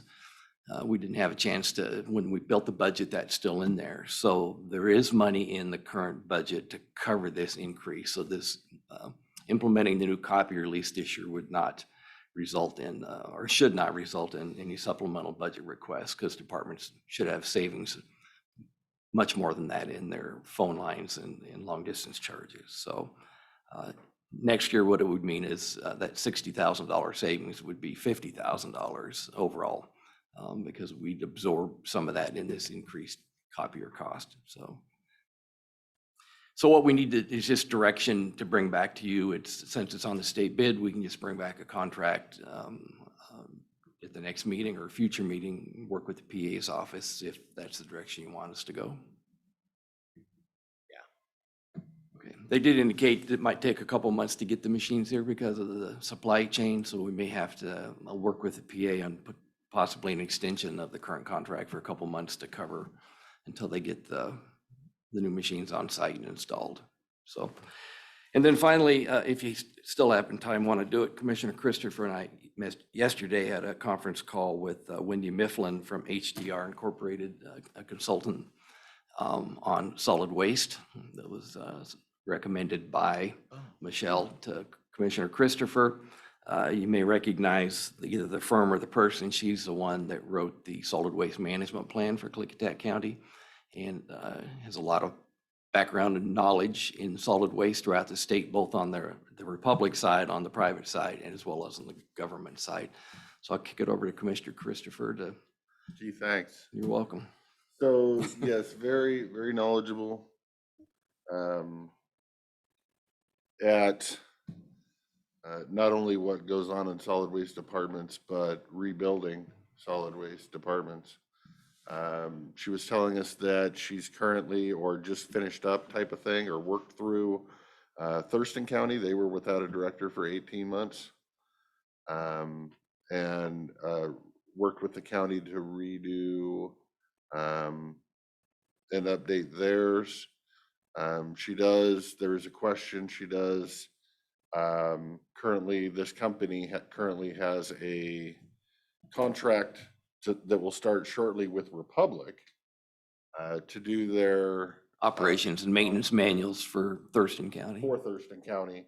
Thurston County, obviously, she's hired by Thurston County to oversee theirs, but Thurston County did not see a conflict of interest in letting her also do the operation and maintenance manuals for Republic, but she would need to know sooner rather than later if this county thought there was a conflict of interest with Republic. So I said I didn't see it, but I thought I would bring it up to you and also to Mr. Quinnell to see if there was a conflict. If there was, it sounds like she would, and we were still interested in hiring her, she would pass off that Republic contract to somebody else in their firm to avoid the conflict, because she's vested here. She, like I said, she wrote our plan. She knows the players.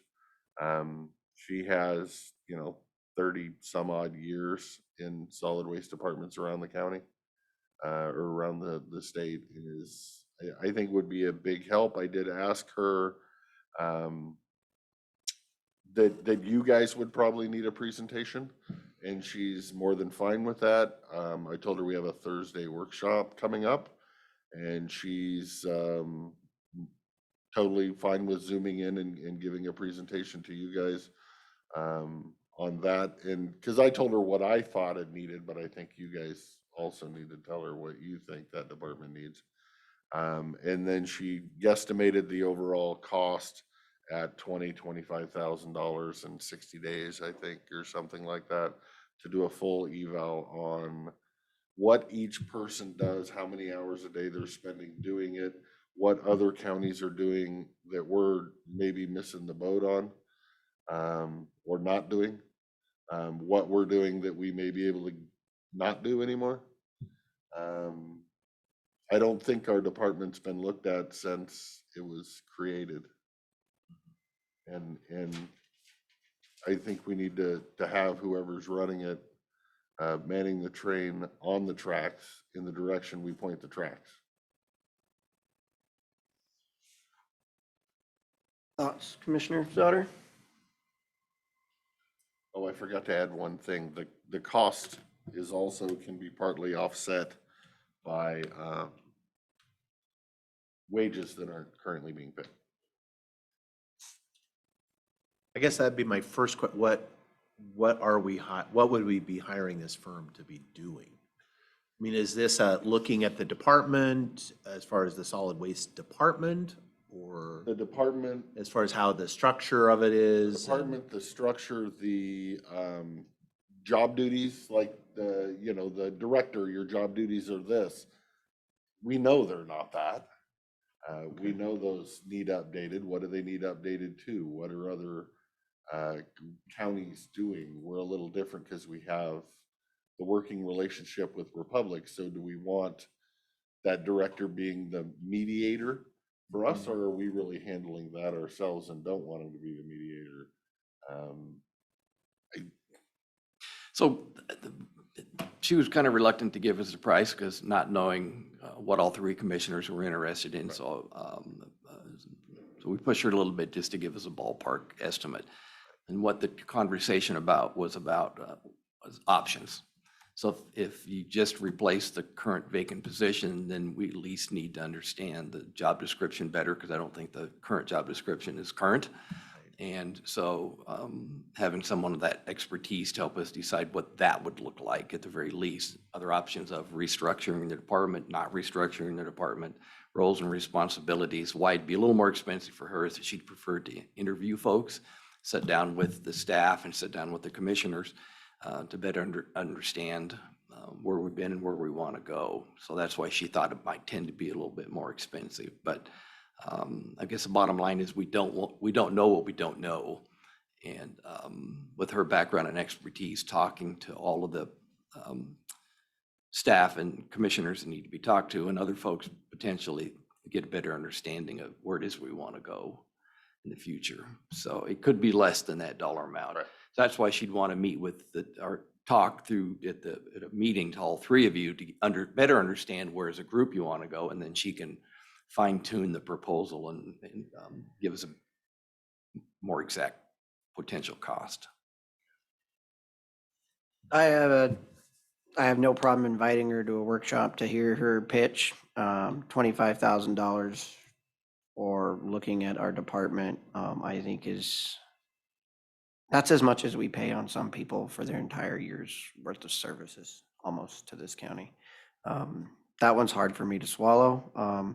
Doing a deep dive into it, I think it's not a bad idea to look at the department and where we want to go and put the train on the tracks, but I think we have skilled professionals in our HR department. I think we have skilled professionals in the department currently, and that a lot of it's going to come down to the direction that we set.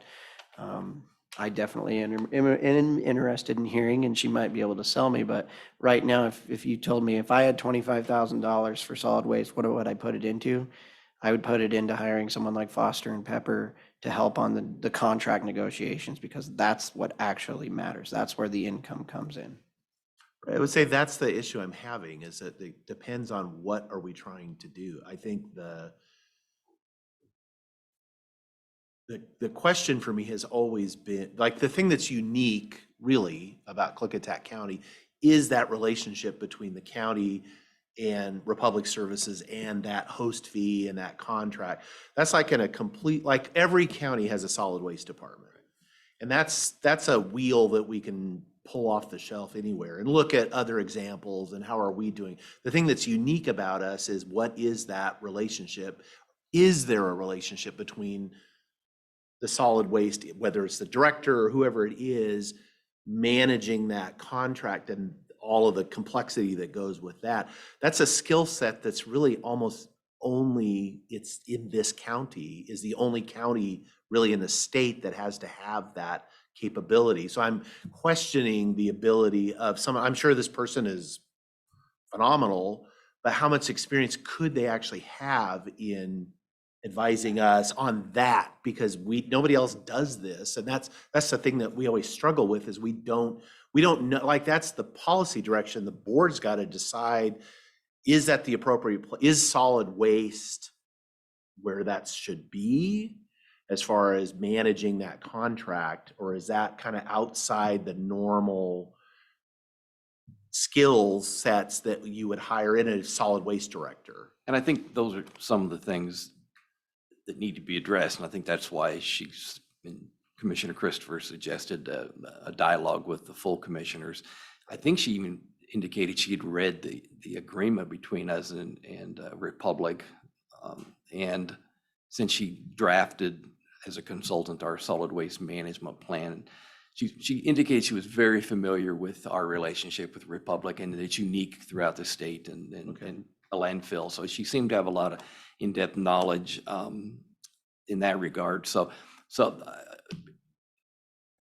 probably shouldn't have thrown a price out there, because once she knows what it is that we're looking for, what you're looking for, she may be able to come in considerably lower than that, knowing what the deliverables that we want. But having that conversation with her and asking those questions. Yeah, I'm open to that. I mean, I'm open to have her come in and say, maybe, because we do need, the biggest thing I have the most concern about right now is that we are under, we've had a request on the part of Republic to take a look at the host fee contract, renegotiate. They have an interest of, when I say renegotiate, I don't know if that's really accurate, to change.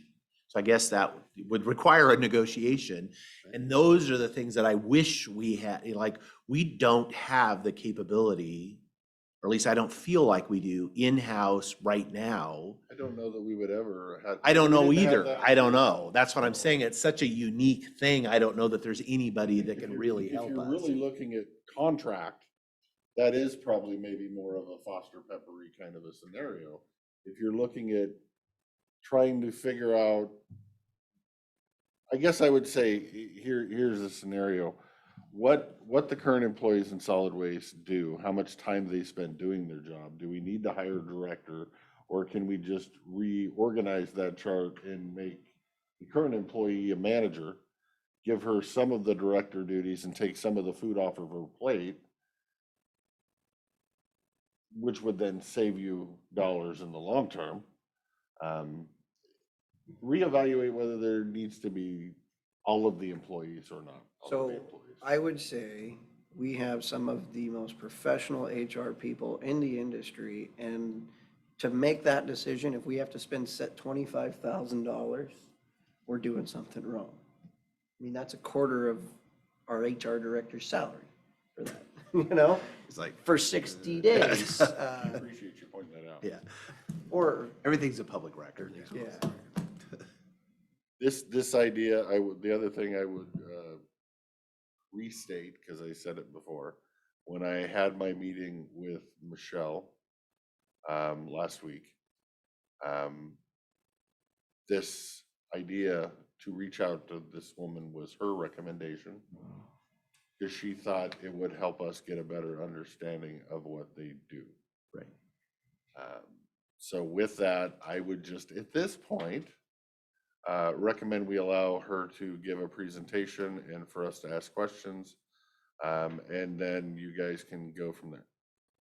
Sounds great. That's good. I'm all Let's about add it to the information. agenda for a workshop. Our workshop. You got anything else? Thank you. What do you have? Correction. On the facilities vehicles, Uh-huh. it's actually 3,000 for all the vehicles per year. Okay, that's a much better number. Yeah, so that there are hand-me-down vehicles, so they should be less. Okay. Well, that feels much better. That much better. Yeah, I was like, wow. So I'll need to swap out, can I swap out that sheet? Okay, I'll get it back down to you. Thank you. All right. I actually caught a mistake. Yes, Wow. yes, thank you. Well, when it doesn't add up, it doesn't add up. I would say if you need a vehicle, I got a Ford Escape SLT four-door. I'll do for 2,000 a month. Yeah. 29,000 I know rental cars are real high right now, but that's really high. I can tell you that Lee and I are working with the new carrier. They just told us today in an email, they hope into July is when their board meets and sets the rates. So we should know in August what we'll clearly know early in our budget process what the new rates will be. It's taking a little longer to get that extension agreement from the current carrier. And Jonathan's doing his best to try and get that. Well, and since the transition is now switched from October to December, it looks like I get to stay on the current one for a couple extra And then months, so. we've got a draft resolution. You could go to, yeah. We've got a draft resolution from them assigning all of, who the board member is going to be and all that other, and we'll get that to you at an appropriate All the time as shrimp well. you can, we already paid for it. A whole boat. Yeah. So it's all being worked on. Thank you. I would entertain a Hey, motion. Mr. Chairman, I make a motion, we recess for lunch, be back at 1 o'clock. Second. There's a motion and a second to recess. All those in favor signify by saying aye. Aye. Aye, motion carries.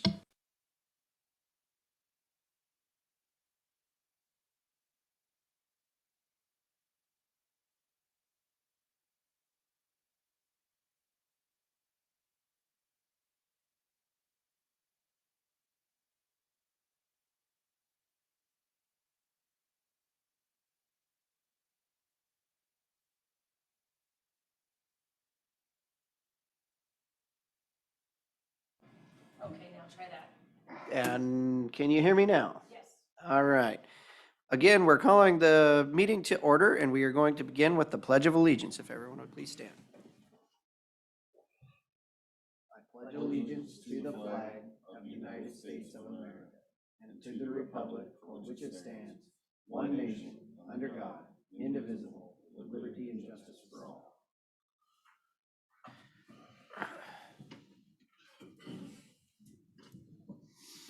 Mr. Chairman, I move that we approve the business agenda as presented.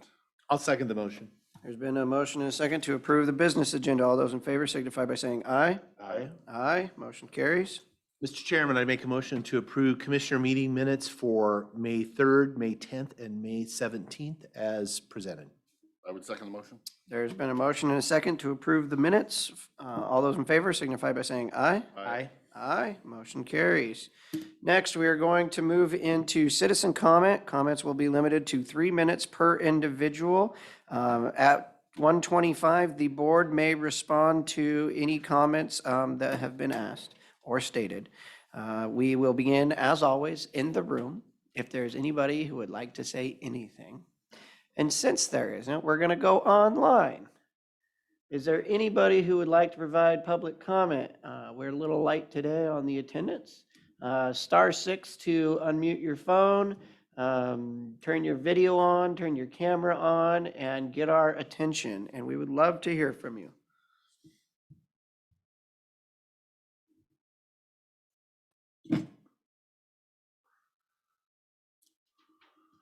Gonna be one of those days, huh?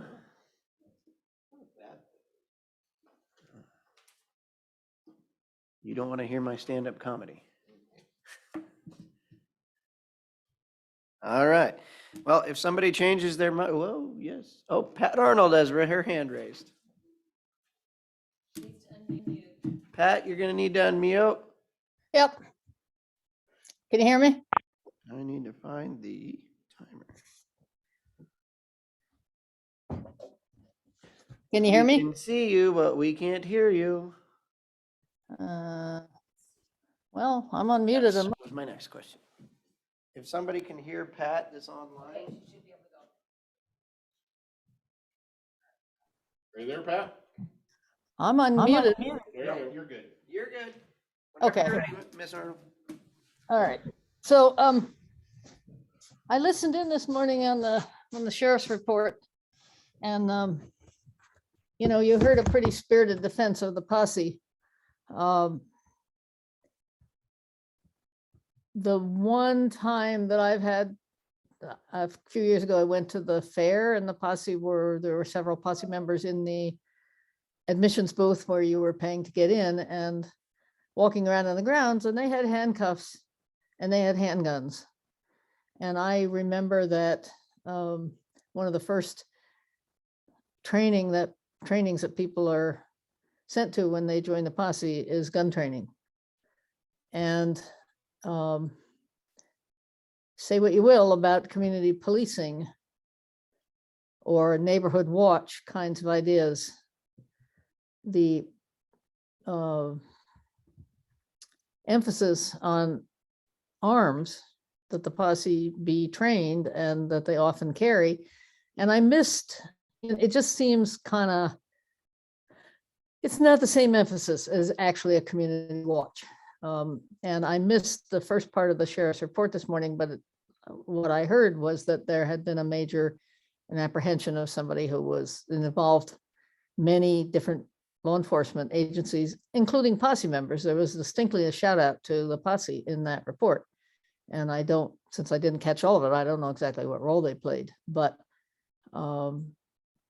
there is a blurry line here in this county, I believe, in the operations of the posse between law enforcement activities and kind of a community neighborhood watch activities. And I heard, like I say, you heard a spirited defense of the posse this morning. It did nothing to alleviate my concerns about the posse and the role that posse members play around here. So I just wanted to put that on the table. Perhaps you want to invite those who have concerns about the posse to communicate with you in some way, because you got kind of a one-sided story this morning. Anyway, thank you. Thank you, Ms. Arnold.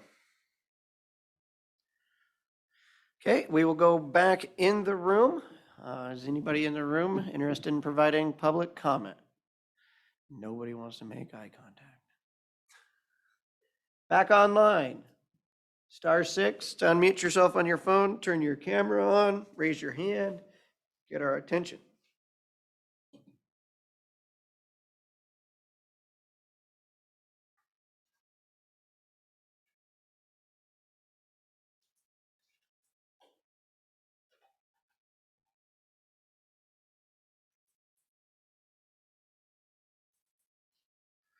All right. 0796. Good afternoon, County Commissioners. Lisa Evans of White Salmon.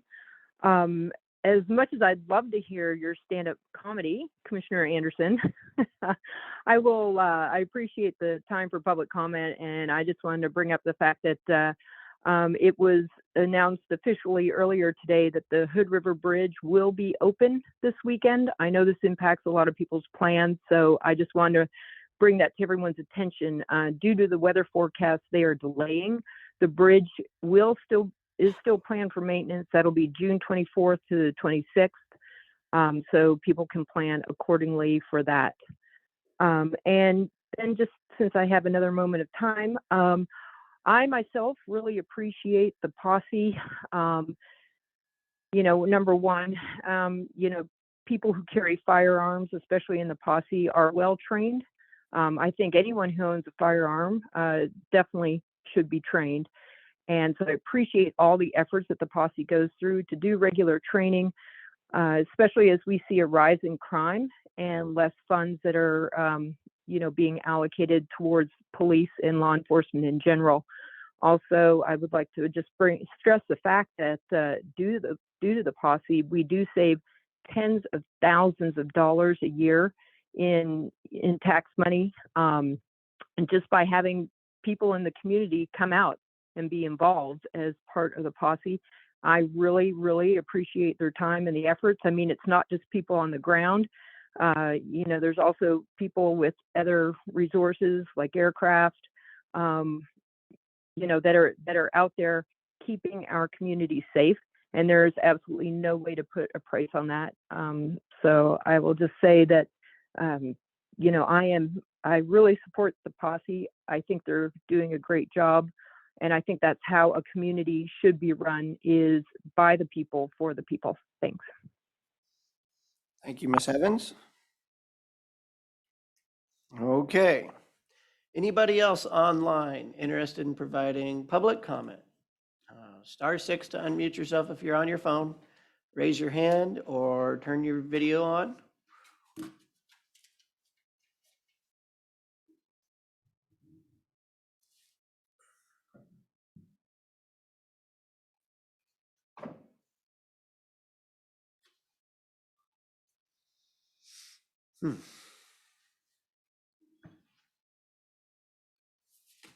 Okay. We will get to other work unless Mr. Barta has something he would like to say. Just looking for air-conditioned room for the evening. Ah, there you go.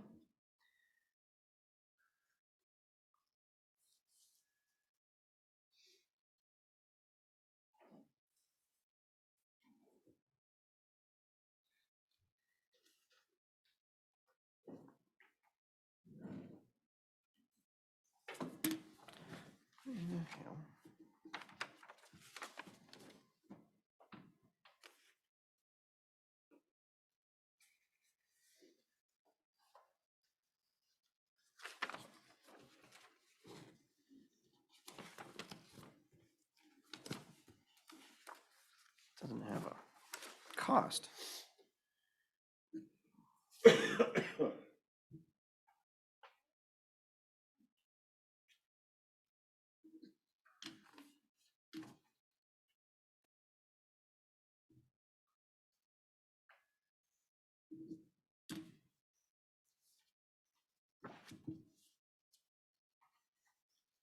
Doo-doo.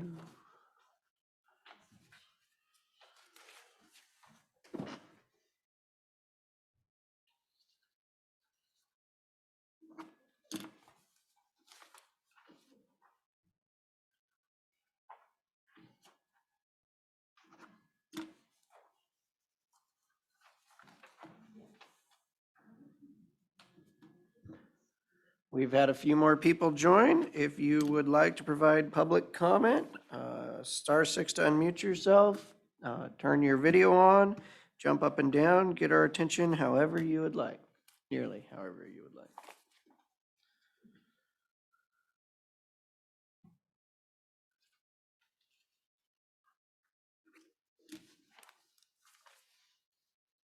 Excitement, I'm gonna step out real quick. I'll be back in a second. All right.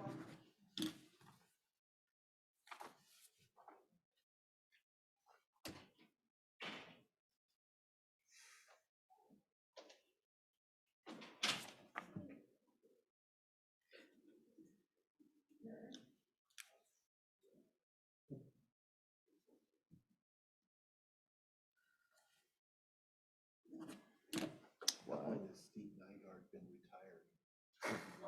A long time. He's still. The bill's Still on it. coming. Equipment supervisor.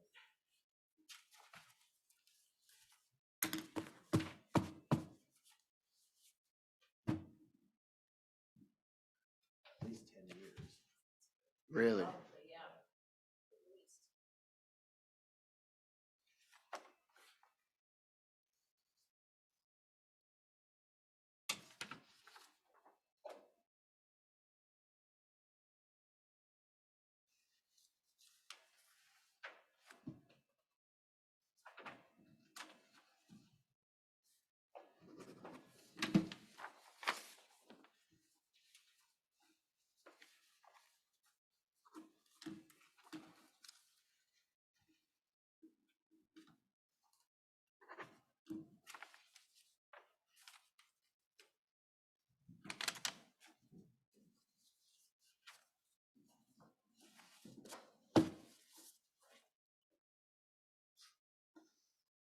We are still in public comment. If anybody would like to provide public comment, either in the room or online, get our attention, however you would like.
We're getting up there now.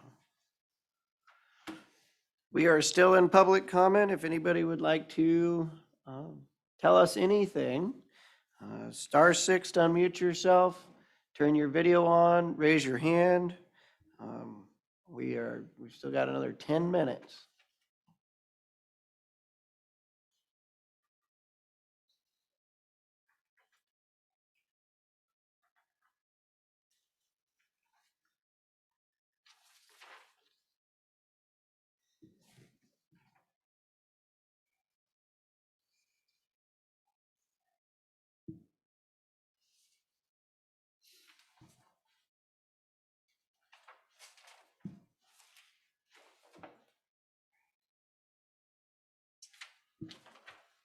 Ms. Phoebe, if I'm looking at the minutes that we just approved for May 3rd, and it does not look like my edits got updated.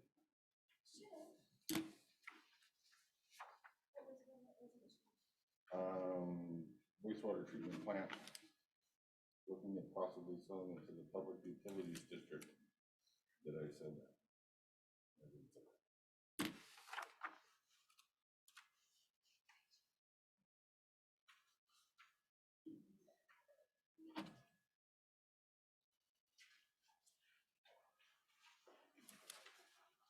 Is there a way to correct that one before we sign?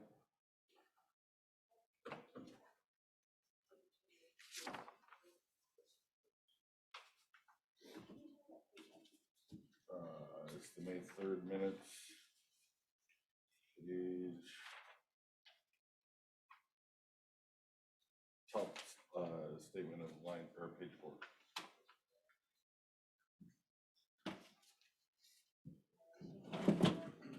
Do what? Oh. Well, this one's already been signed, but it would be nice if it was corrected because I'm gonna get some lack for that statement that I didn't make. Oh, that worked. Look at the difference on how many different things, like they don't even hardly fit on the same page versus even someone like McClure who has a lot of grants, you know what I mean? I know, public health. Gee, Christmas. complicated.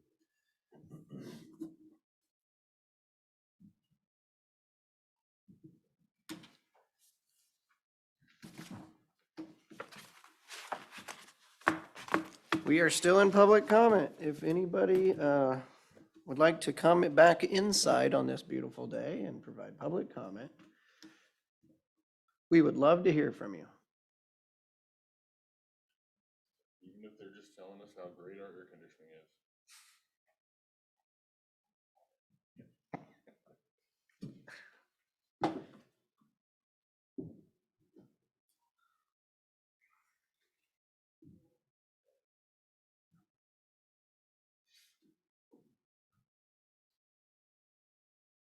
Come on, ladies. Gotta be something. It's gotta be something you want to talk about.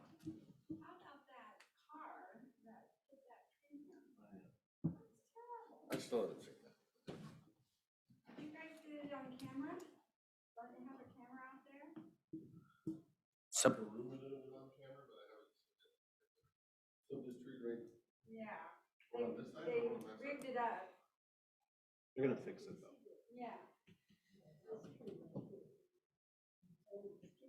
Oh, I see, okay, yeah.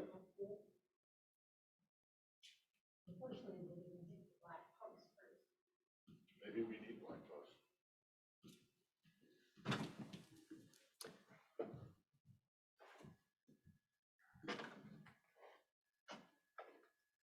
There, gave you my 2 cents. There you go. thank you, ma'am. It was very sad. I mean, the tree didn't even have a chance to live yet. Didn't get time to step out of the way or nothing.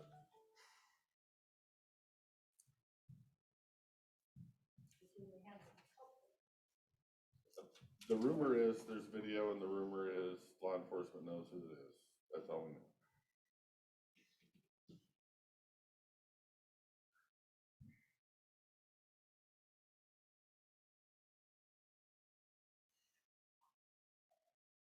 Huh. Is this how it used to be? You guys just hung out from 1 to 1:30? Let your, No, they usually had me in the room making comment with them, so we actually had dialogue and would talk about baseball or whatever for the day. so it was like lunch? Kind of. Oh.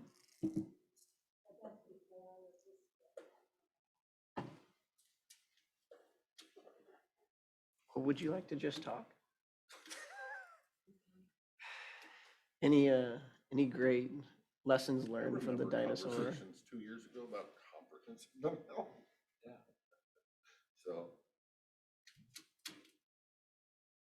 If we keep this up, we're not gonna be the best watched show in Klickitat County any longer. Have to give it back to the radio stations. Real commissioners of Klickitat County.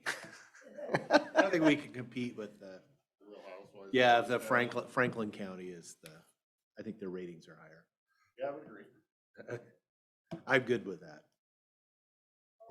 Is that the one with the old football player? Yeah, that's the, I'm glad you felt it was entertaining. Yeah, entertaining, that's one way of putting it. You're so delicate. Yeah. Wild. yeah, Franklin, I think, is like that almost on a weekly basis. Really? Yeah. It's pretty entertaining over there. Maybe we could do a split screen and we could be watching Watch theirs. Is it their public comment or just their actual meeting? It's their actual meetings, It's mostly, both. it's both, yeah. Both. It's both. Because it's public comment, but then the one of the It's, commissioners. yeah, yeah. You think I'm loud and boisterous, no, this guy put me to shame. Yeah, that's the football player guy. Oh, what was his name? All right. Well, we got time for one more public comment. There's anybody who would like to tell us how you feel, even talk about the weather? We'd be happy to hear anything at this point. And I guess we're in the middle because then you watch Yakima counties and it's been more. I mean, there's nothing. So, I mean, one citizen comment a month. Yeah. It's just nothing. So it's, Pat, we're in the middle of all. Pat Arnold, since we have had no one, I would love to hear from you. I just have a question for you. Whether the county is playing any role or what you might or could do to help the white salmon pool get to completion. I'm guessing that it's a jurisdictional issue, but it is going to serve people in the county outside of the city. And I'm just curious if you have any comment on that. Thanks. Okay. How would either of my seatmates like to respond?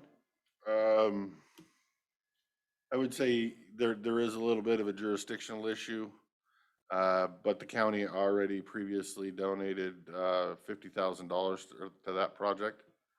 So it does currently have some skin in the game.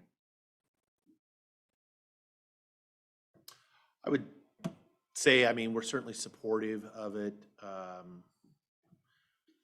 I think there may be some conflict in the future if we're competing for the same dollars. 3 ways. Yeah.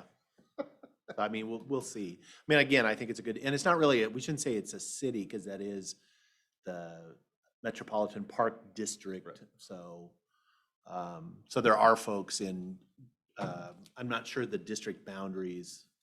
I want to say it's like the school district of White Salmon, if I'm trying to recall. I believe there will be 3 RCO grants for Klickitat County submitted this year, and it will be up to RCO on who they fund. All right, we have time for another comment. If there's anybody who would like to provide public comment, speak now or forever hold your peace. Last chance. I mean, this is even about somebody named Chance. Speaking of which, Oh. since How about nobody's last speaking chance? up right now, I will steal 2 minutes just to throw in a friendly reminder and a piece of tidbit in each one of your brains as we go closer to budget. You know, one of my personal preferences is to get back to some kind of a community development block grant if we're not paying for radio towers. Looking at other counties and working as we get closer to budget season, my push would be to develop some kind of a community development fund where we put in, that's just spitball numbers, $150,000, $50,000 per commissioner district that can be used and designated by that commissioner for projects in their district, like a Dallasport Park, like a Trout Lake Park, or swimming pool, to use to actually get some community development in each district. So just keep that on your head and ponder that for the next couple months as we get closer to budget and we start seeing what's there. You might hear me mention it again.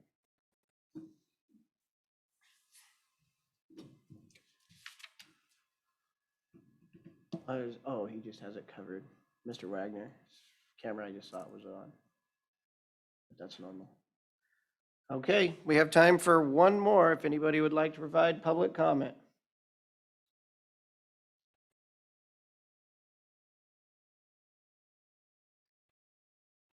I'm not seeing anyone.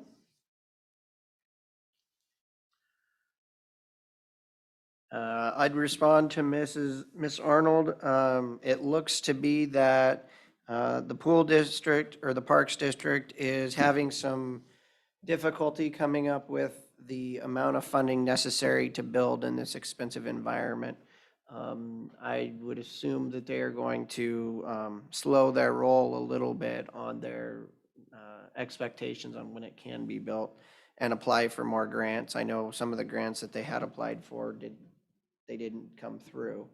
So, and the cost to construct is just exceedingly high right now with the price of materials and labor.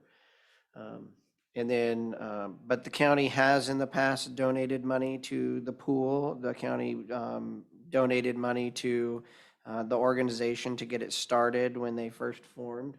The county commissioners have always been supportive of the pool reconstruction.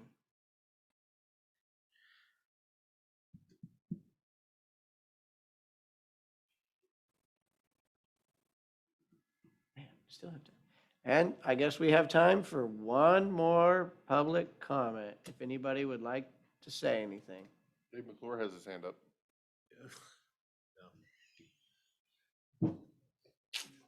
He doesn't even have a post to hide behind anymore. Oh, I never thought of that. He used to hide behind the post and there's no post anymore. Why do you think he's in here so often, Les? Good call. We'll have to build one out of boxes or something. Give him a white shirt. Yeah. Just put a big mirror in front of him so it's. All right. I'm going to close public comment so that we can move on to the consent agenda. Mr. Chairman, I move that we accept the consent agenda with all 10 items. I'll second the motion. There's been a motion and a second to approve the consent agenda with all 10 items. Ladies, thank you for coming. Sorry we could not entertain you Yeah, more. sorry it was a boring day on Jerry Springer today. Any discussion? Hearing none. All those in favor signify by saying aye. Aye. Aye. Motion carries. All right. Mr. Chairman, I move that we pay estimate number 1 to All Seasons Heating and Air Conditioning Incorporated for the Pioneer Center HVAC replacement project in the amount of $23,600.42, which excludes $1,151.24 in retainage and includes $1,726.86 in sales tax. I'll second the motion. There's been a motion and a second to pay estimate number 1. All those in favor signify by saying aye. Aye. Aye. Motion carries. Do we have a regular You have the. bills? I haven't seen it. I didn't see it in there either. Yeah, I didn't Maybe see it. it's hiding on one side or the other, but Oh, it's actually in an envelope. Ooh. in, oh, wow, okay. Usually next to the red thing. Yeah. Just keeping us on our toes. Mr. Chair, I'd make a motion to approve accounts payable warrants, the amount of $123,409.03 for the date ending June 6, 2022. I would second the motion. There is a motion and a second to pay the bills. All those in favor signify by saying aye. Aye. Aye. Motion carries. All right, do we have Mr. Stafford here yet? I mean, we're 10 minutes ahead, and then I think there were some people from I don't see Snowden one. that we're gonna call in I as don't well. see one, unless it's just a phone number. I Okay. don't see a name. Why don't we, is there any board pending that you gentlemen would like to discuss? Yeah. Yeah, I just have to find it.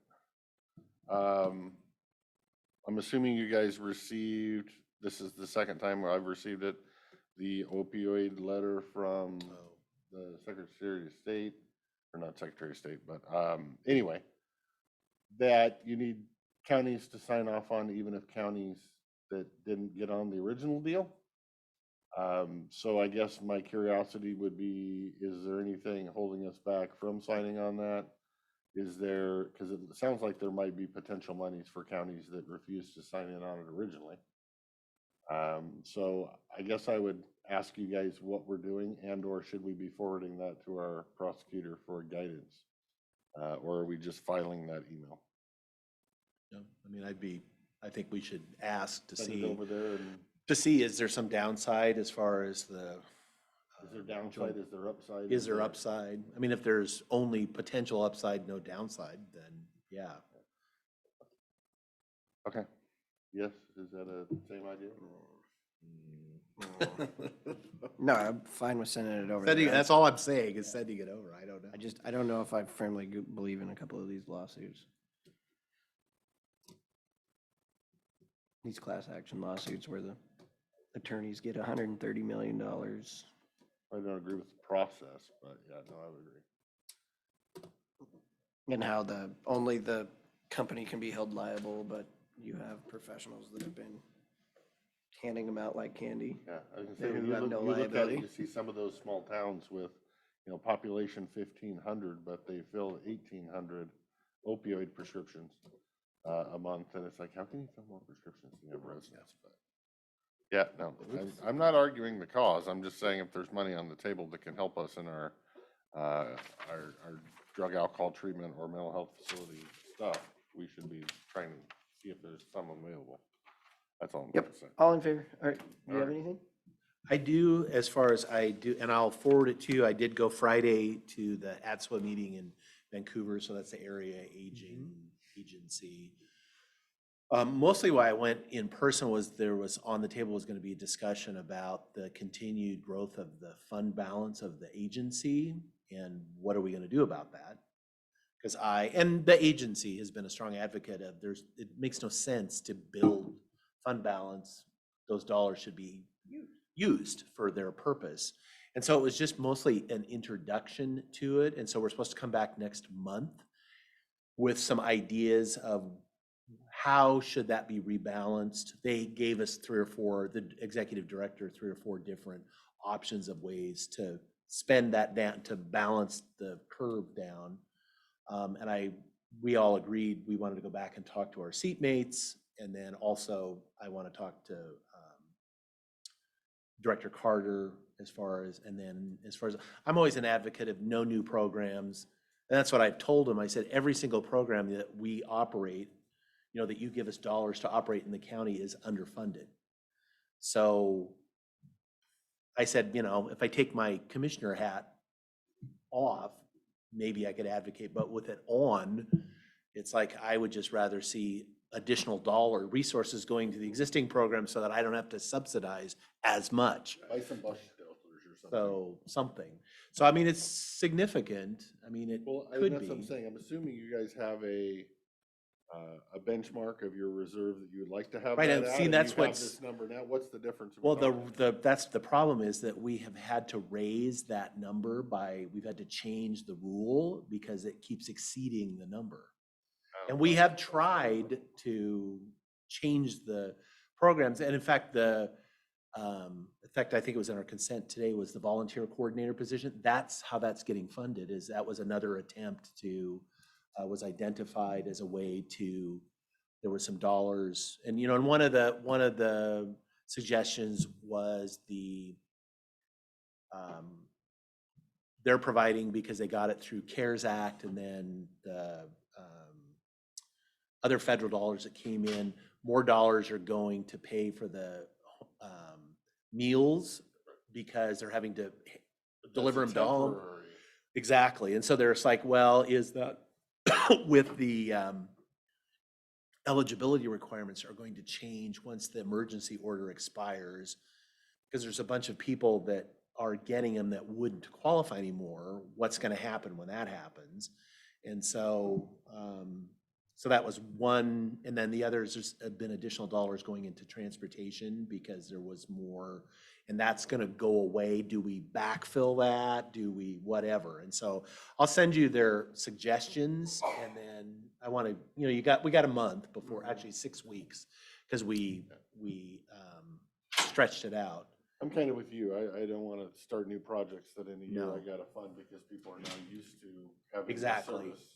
That was my comment, I was would like, we have to be rather fund really careful. Do a better job of funding what we have now. Right. Or buy some bus stops or something like that people aren't going to miss in 2 years if you don't have any new ones. If you don't have any new ones. So yeah, I think we're on the same page there. Okay. Hey, anything else on your list? The only thing I had is we had a comment and I got a public records request too. I had made some comments last week about the tax payments of wind projects and stuff. And I have found the document. I was not making things up in my own mind. And so I did find it. I'm working with the treasurer to be sure we can release it because there's some individual taxpayer information on there. I want to make sure that doesn't need to be redacted. I don't think it does. You have the exact number of what the windmills are Yeah. paying. Yeah. Because I sent him a request about 2 months ago that I wanted that, and he said he's gonna have to work on it, so. Oh, I don't actually have it. This might get that answer a little bit. Well, for you. I only have the numbers through 21, so I don't have Listen up. this year's. I'm just looking at something to give me so I can answer the question. And know I've seen a document and I'm not just relying on. And just for hearsay. the record, the top taxpayer in the county is Windy Flats Wind Farm. That's the very one that the issue was raised on, so. Even though it's getting all those local tax breaks. I'm not commenting on that. Would you please correct that record? Yeah, Since you said he it was being now. Oh, facetious. I was being facetious. Yeah, no local tax breaks, sorry. Thank you, sir. That would be propaganda that you hear I do elsewhere. expect, because I do see Mr. Wagner is on the thing, so we should be able to send you the document. I'm hoping by the end of today, as far as I just got to be sure that there's not information that needs to be redacted. All right. No, they're coming on. I see them. That's because They're popping with 2 minutes? because they're Oh, maybe other, their board pending? speeds are a little slow today. I- So I participated in a Goldendale Spring cleanup on South Columbus. There's about 10 people doing about just over a mile of road, collected about 25 bags of trash. wow, Hopefully do something else like that again in July. good for you. Just more turnout, hopefully next time. All right. Stafford, are you here? Yes, Commissioner, I'm in. All right. We're going to pin you to here so we can see you.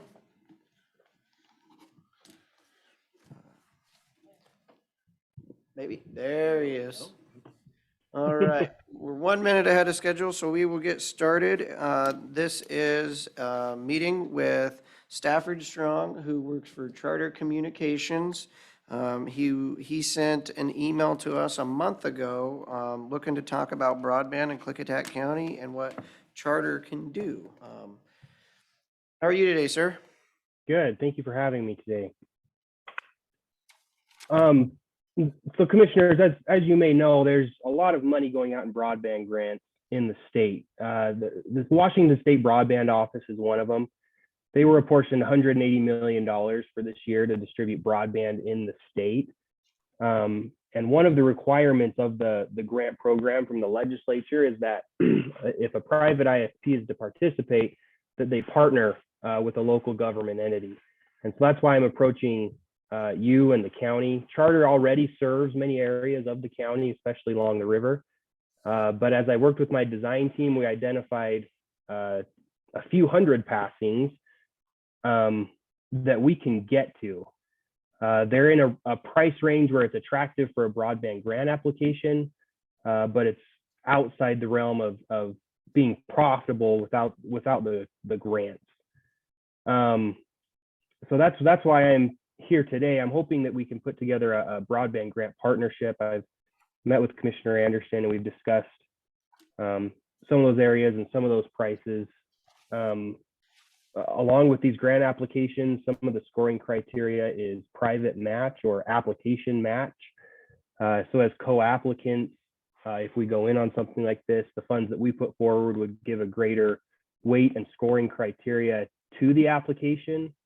And while we're still waiting about another week until the official NOFO and rules come out surrounding the grant program, generally speaking, and on a grant like this, I anticipate that Charter would be willing to front the private match portion of that to satisfy that part of the grant to get those full points.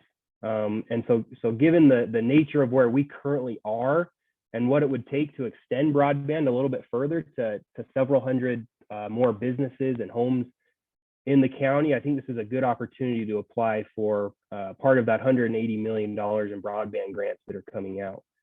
As far as timing is concerned, again, it's going to be the State Broadband Office announced that it's going to be released in about a week, the grant rules, and that'll set the official timetable.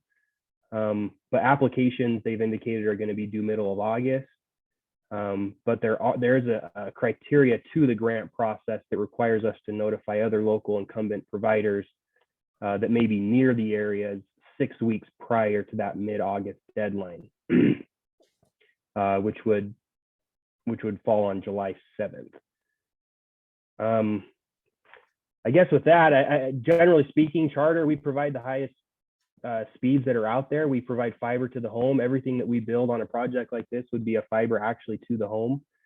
Currently, our fastest speed offering is 1 gig download speeds. We can do custom builds that are 1 gigabyte symmetrical speeds for businesses that may need those. And Charter is also very keen on making sure that broadband is also affordable, not only available, but affordable. And we participate in all equity digital programs, as well as we have our own program. And I'll mention 2 of them briefly. One of them is the Federal Affordable Connectivity Program, ACP. That provides a $30 a month benefit to those who qualify. And those who qualify are those who fall within 200% of the federal poverty level. And in light of that, we just launched a new 100 megabyte program, which includes equipment and does not have a contract or data caps at $30 a month. So essentially you can get that for free if you qualify for that ACP.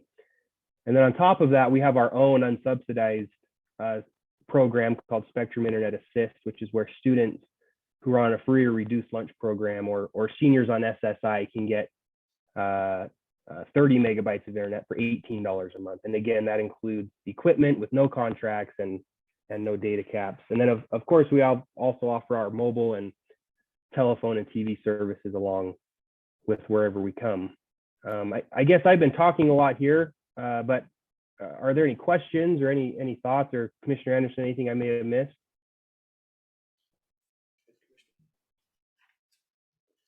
So what would you need from us?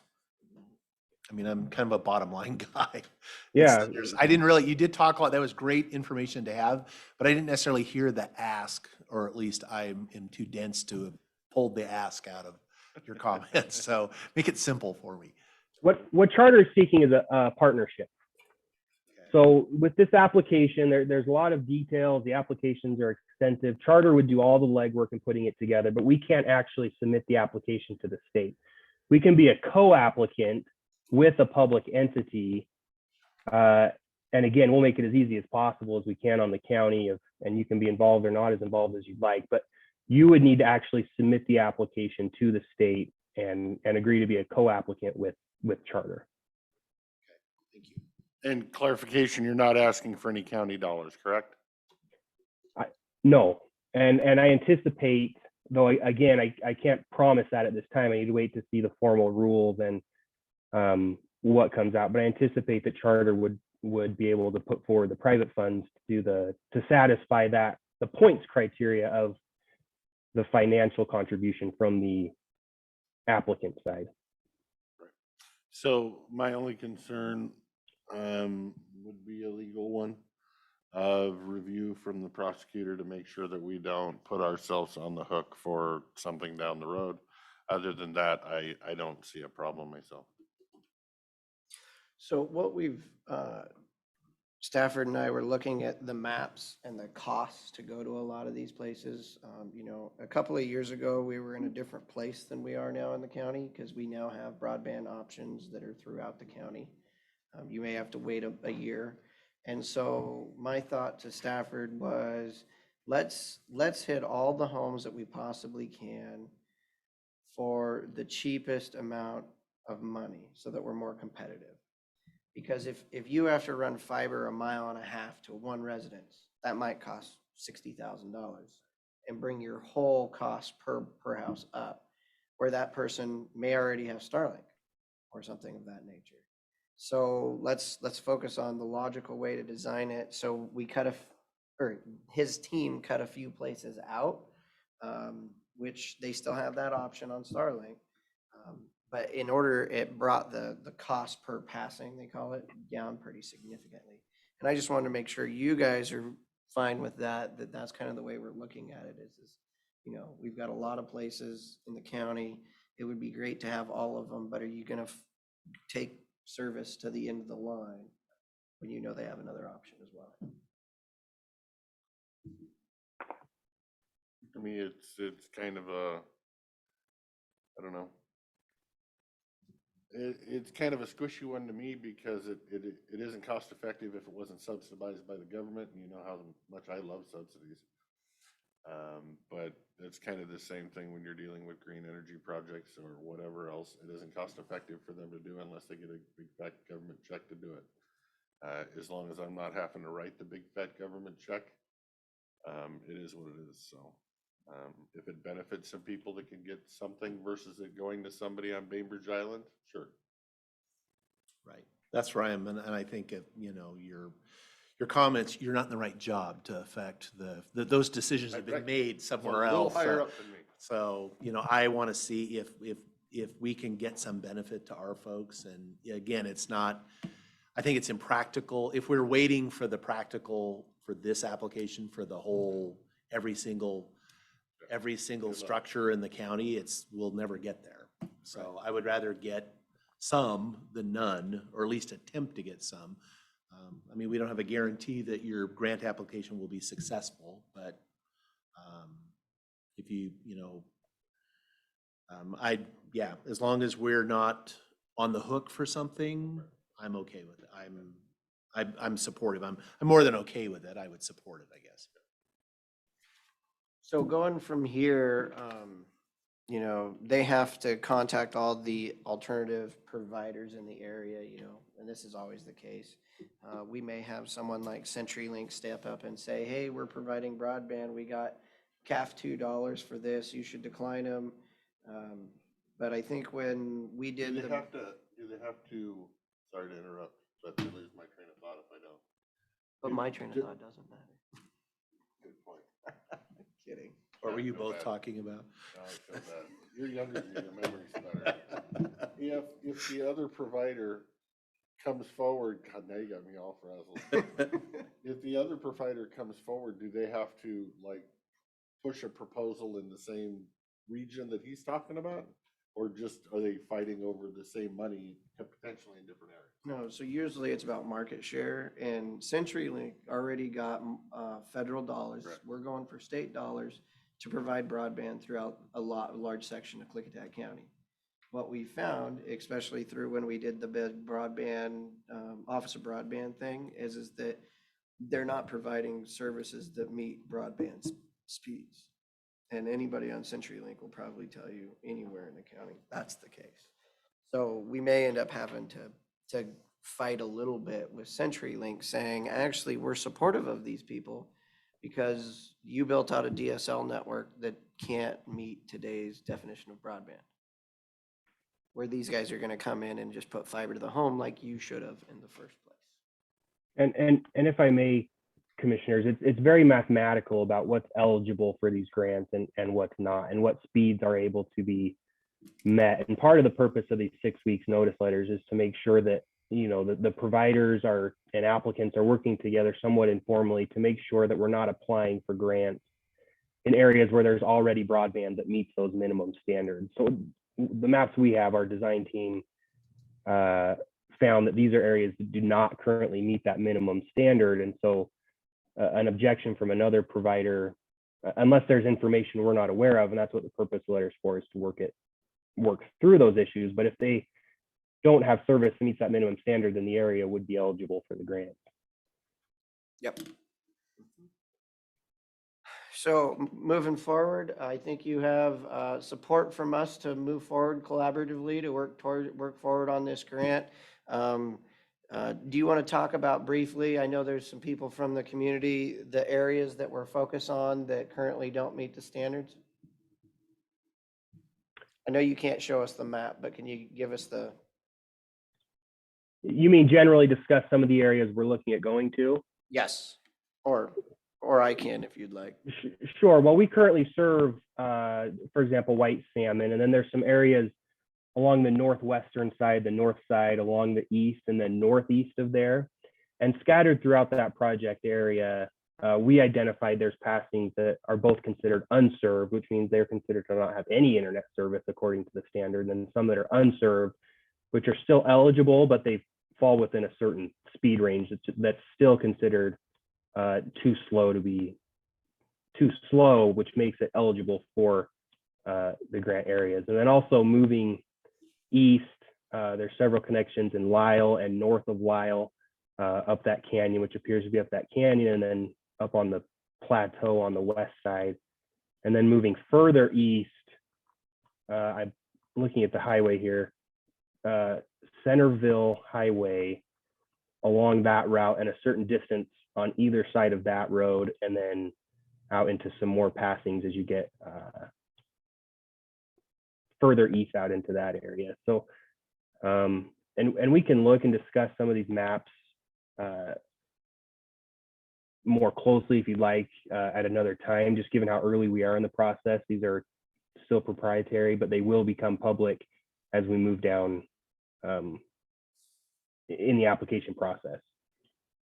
So you're essentially looking at areas right now that incorporates kind of the entire county at that point. You're in all 3 commissioner districts.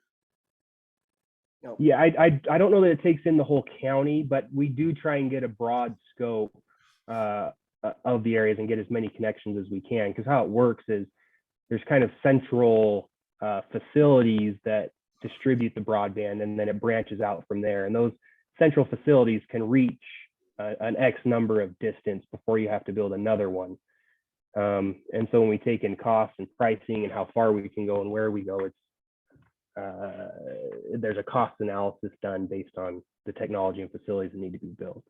Okay, so you're saying you don't know yet if this is only going to be extending the white salmon stuff, or if it actually is going to be over here on Centerville Highway as well.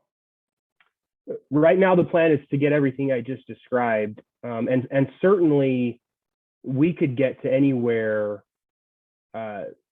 that I guess you as a board would want us to get to, but you start running into the cost analysis issues that makes it much more expensive. And so given the project area here was a good medium that we found that makes it an attractive application based on cost and reaches the greatest number of homes. And They go don't ahead, have a Commissioner. knock up here, so it's white salmon and Lyle and Dallasport is kind of where they have their NOCs, their network operation centers. And so that's where they're branching off from. So like this first grant, you go a ways, a few miles up these areas, whether it's Canyon Road, Centerville Road, 141, or Snowden. And then hopefully the next one, you'll come back and pick up the next set. Right, and I'm you'll just, go from- but it's across, it's not just in one Yeah, side. but That- it's, that I think was it's kind all of my point. District 1 and 2. They don't have anything in District 3. Well, that's true. The lower part of Centerville Highway is not. It's still District 2, yeah. And there's another 45 million coming with the Public Works Board later this year. And then there's federal funds that each state is being apportioned under the BEAD program. And it's rumored that there may be up to $1 billion coming to Washington for that. So this is not a one-time deal. This would hopefully be a partnership that we can continue to take as many bites at the apple and then win grants and then continue to go out even further and further to those eligible areas that we can. Yeah, and once we get started and we're starting to branch out, then it gets easier to continue branching from there. Sound good? I'm biting my tongue, sir. I'm good. Let's do the Alright. poor and impoverished areas last, so it's welcome to government. No, I'm good with it. Are you You gotta do saying what you gotta do. Appleton and High Prairie aren't considered that? And so, High Prairie? You might get me with Appleton, but not High Prairie. all right. Well, we're gonna stay off of this one. Okay, thank you so Yep, much, thank you, sir. Stafford. If Thank you you, need Commissioner. anything from us, you've got my contact information and look forward to working with you soon. Great. Thank you, Commissioners. Yep, thank you. I think you're 2 different companies since they have it down there. You get CenturyLink up here. You'd have more An extra mile. HTC up here. That would be a different guy asking Right. for a different Right. partnership. And we can't force partnerships, but we can accept the ones that are offered to us, so. Hey, if somebody I'll wants take to what I can walk get. in and say they're gonna do the work. Right, that's what I'm saying. I'll take what I can get. All right. Next up, we have the prosecuting attorney, David Cannell. David, are you there? Are you coming over? You're on the way? I'll defer to the end, please. Oh, okay. All right. We're just a couple minutes ahead of schedule. Next, we're gonna have the solid waste program coordinator, Michelle, for department update. Hi.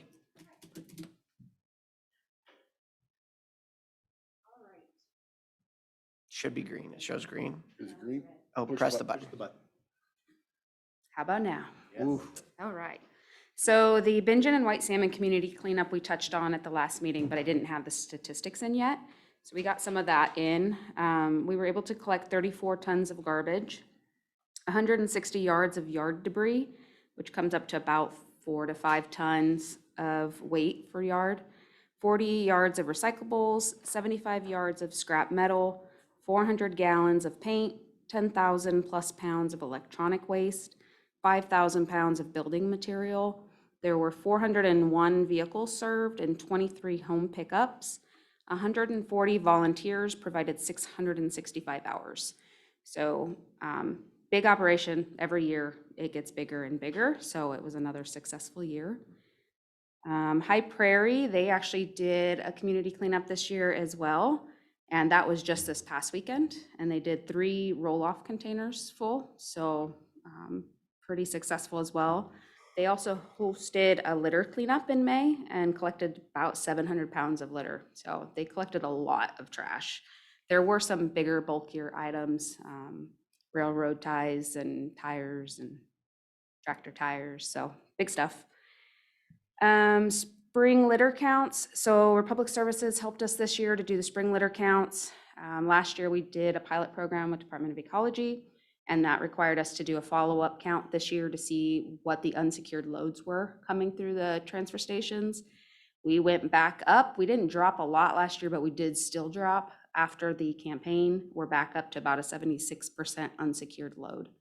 That includes any partially secured loads. So if somebody attempted, so say they put a bungee cord over the lid of a trash can, but the rest of all their trash is loose, that would be partially secured. It's still going to fly out of the vehicle. So that is still a significant issue. The transfer stations have the option to charge, and they don't. With the amount of litter we have in our county, that's something that really should start getting looked into a little bit more.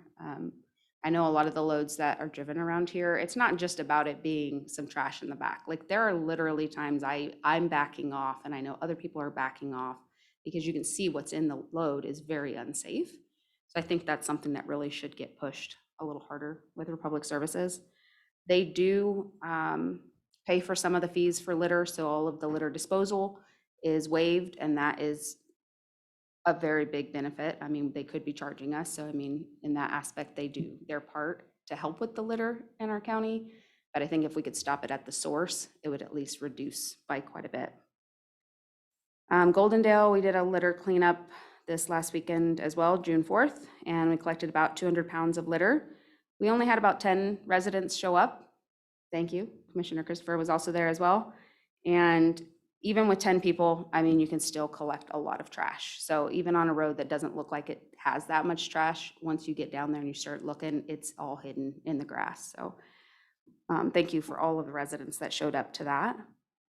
Friday, I attended the Agricultural Day at the Goldendale High School. It was for the local elementary schools. So we had Centerville, Goldendale, Roosevelt. Who else do we have? Wishram was there, and then I saw some homeschool groups as well. So there was a huge turnout. They were expecting about 700 kids. So I did a worm composting and a little sort game, but there was a great turnout of a lot of different organizations there. So that was a fun event to go to. Upcoming programs, I'm working with the Goldendale Library to do a recycled art sculpture contest. They're working with NASA this year and kind of expanding on the whole NASA and what you could find out in space. So the art program is for what do you think you would find out there, whether it be planets or creatures or Kraken, which I didn't know was a thing. Apparently it's a thing. So we're asking kids to participate and make something out of reuse or recycled material. And then we're going to put that on display at the booth. So if we do the community, Goldendale Communities Days, we'll have it at that booth, and then we'll have it at the fair as well. Goldendale cleanup, we're working towards a cleanup date of July 23rd. And the Kiwanis Club will be the organization that we work with. They're a nonprofit. And we're working right now to try to figure out the materials that we're going to collect. Most likely we'll do shred, paint, yard debris, and then special recycling such as e-waste, batteries, styrofoam, plastic film. The ultimate goal would be to do it as a community cleanup where get the community to clean up. We can go along and pick up trash from the curbside. That takes a lot of volunteers, and I just don't know that we have that volunteer availability yet. So we're going to start out a little smaller this year, and hopefully we can start developing those relationships and get people out there and willing to help us go around and pick up the trash. Paint Care. So I worked with Paint Care and Republic Services to get the site out at the Roosevelt landfill established. So they're working on contracts now, but it sounds like that will be good to go. So because they're collecting paint right now and they're not in Paint Care, which means we get charged for the paint disposal. So they are working on it. I think that's it. Questions? No, good. I think we both have bigger hopes for the Goldendale cleanup, but 1 year at a time, and Yep. hopefully by next year we get a lot of local groups willing to all come together, including things like the posse. White salmon didn't start out at the. Right. That's what I'm saying. It monster started is. small and then they, it's just every year it builds. It just becomes kind of a cultural, it's like just the habit of it. It's the spring cleaning. The spring cleanup. Yeah, and that's the hopes. If we do it every year, people will start to say, okay, I know in July, so then they'll start to collect stuff. So even collecting like styrofoam, I don't expect that to be a big thing here because people aren't expecting it. White salmon, on the other hand, they expect it every year. So these people literally store so much styrofoam I don't know where they store it, in their garage, basement, not sure. But they go with the trucks full of styrofoam. So I think if they know that it's coming, they'll start collecting those items each year.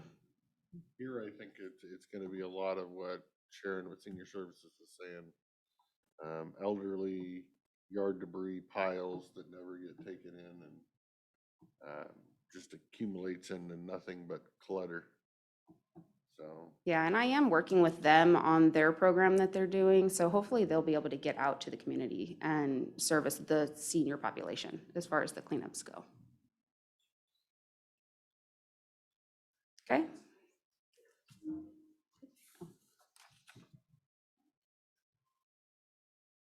Anything else for me? Anything else? Nope. No? Thank Okay. you. Keep up the Yep. good work. Thank you. thank you, ma'am. Well, we have about a half an hour before the judge is free. Prosecutor Cannell, would you like to go a little early since we have a half an hour? Not right now, no. Okay.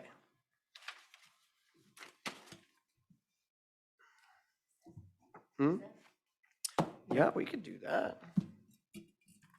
Anything else you guys have on board pending?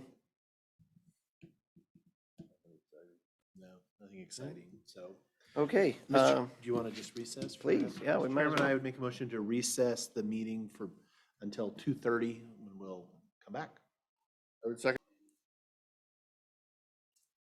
we are going to call this meeting back to order, and our next order of business is Superior Court Judge Randy Krogh and the Court Administrator Mary Johansson. How is everyone doing today? Good afternoon. How's everybody doing? Great. Did you kick everyone out of the room to get over here? We did, just in time. I'd like to have done a little bit earlier. Should have had the meeting earlier. I would have liked to got out of a few things, but You didn't just leave and say, oh, you guys will be. yeah, fine. I'll be back." you'll figure it out. Let me know what you do when I get back.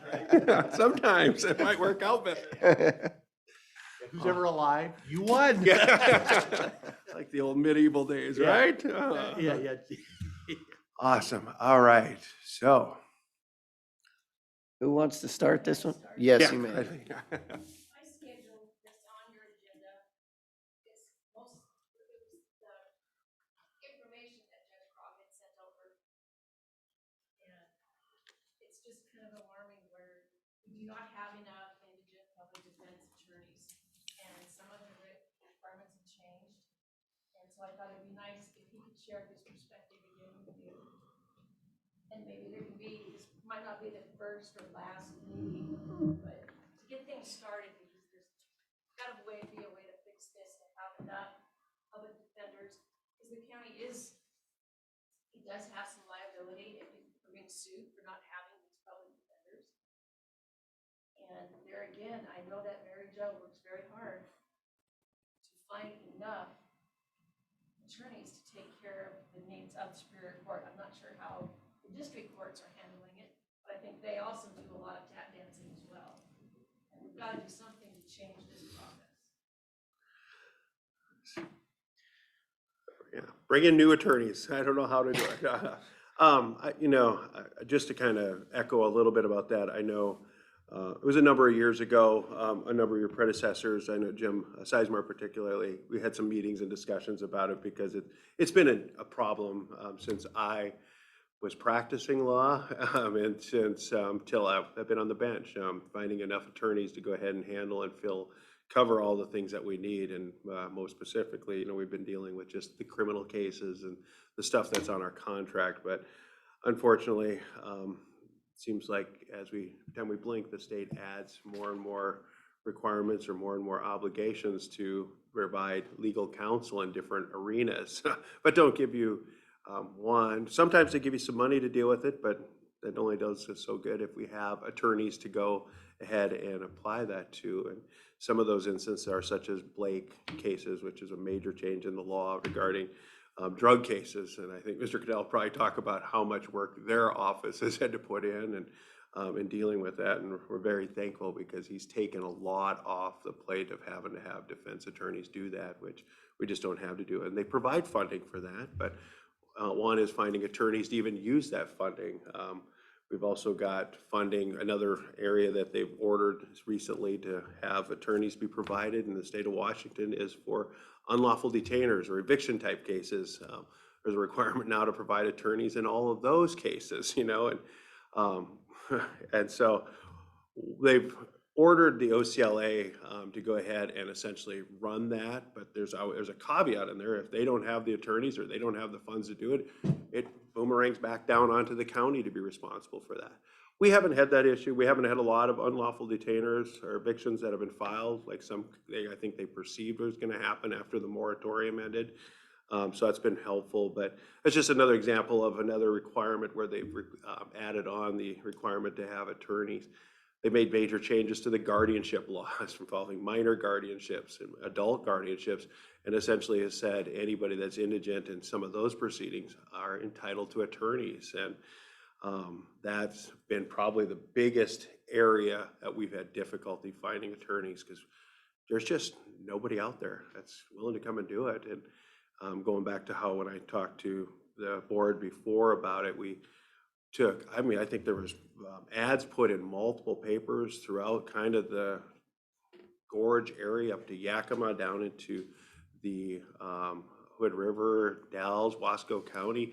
We reached out to the bar associations for all of those and just essentially put a reader out there. Anybody interested in, doing any kind of work, and you can't find it. I know Mr. Cannell has been talked to a number of times. I know he has the same issue just finding attorneys right now. It's difficult, and so it's just kind of an oversight of what we're kind of looking at. So the problems that we've had having covered attorneys beforehand has gotten more exacerbated because of these other requirements and other times that they're requiring us to have attorneys appointed.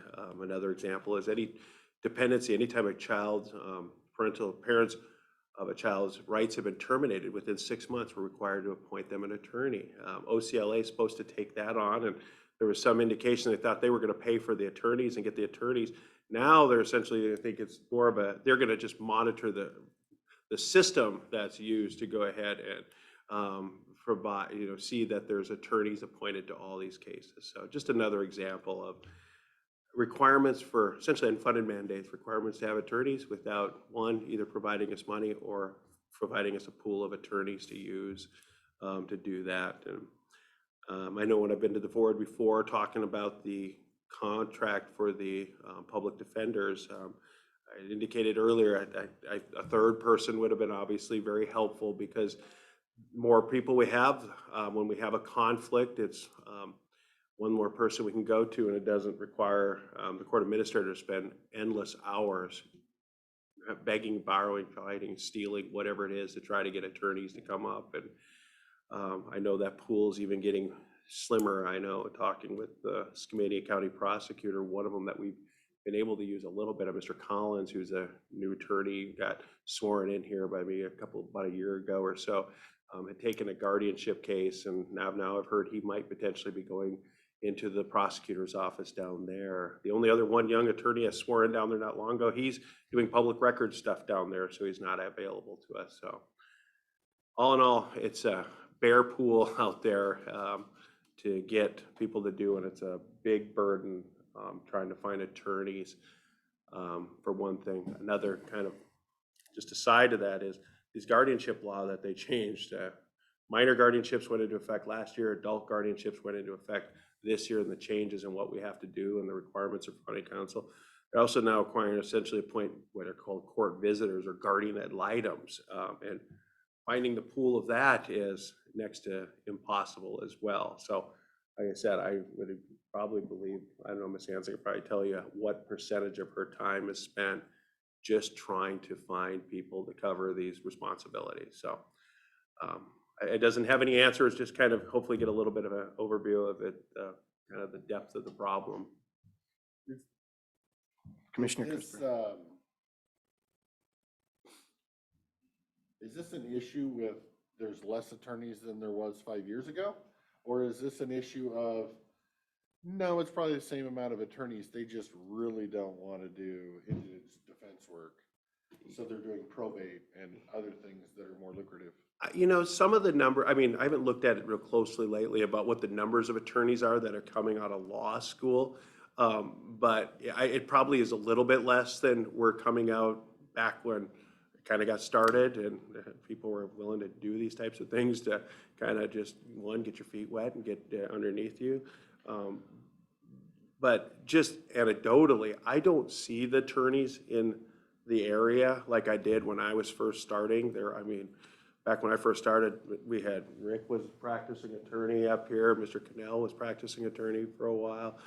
We had Gene Hansen was a practicing attorney up here. Gwendolyn was a private attorney up here. Ross Rako was a private attorney up here. Ms. Vance was a private attorney up here.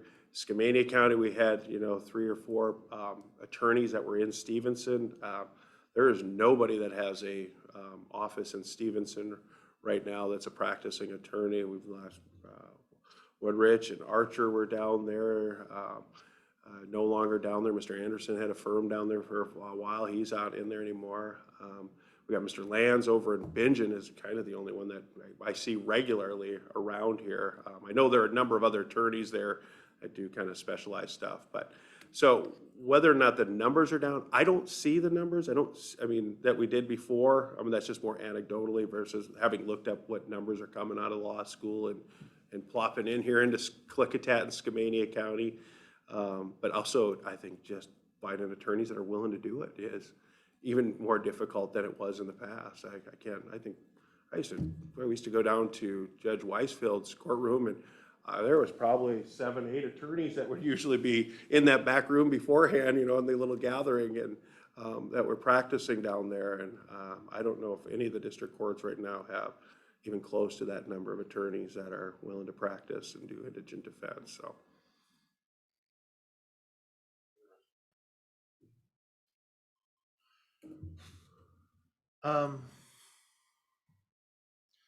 We did, and I don't know, I'm assuming you provided the information that we got. Thank you, that was good. I think it's since the last time we did the contract 3 years ago, was the first time I really looked at the numbers. It was a little, and maybe it's normal as far as, I don't think I realized the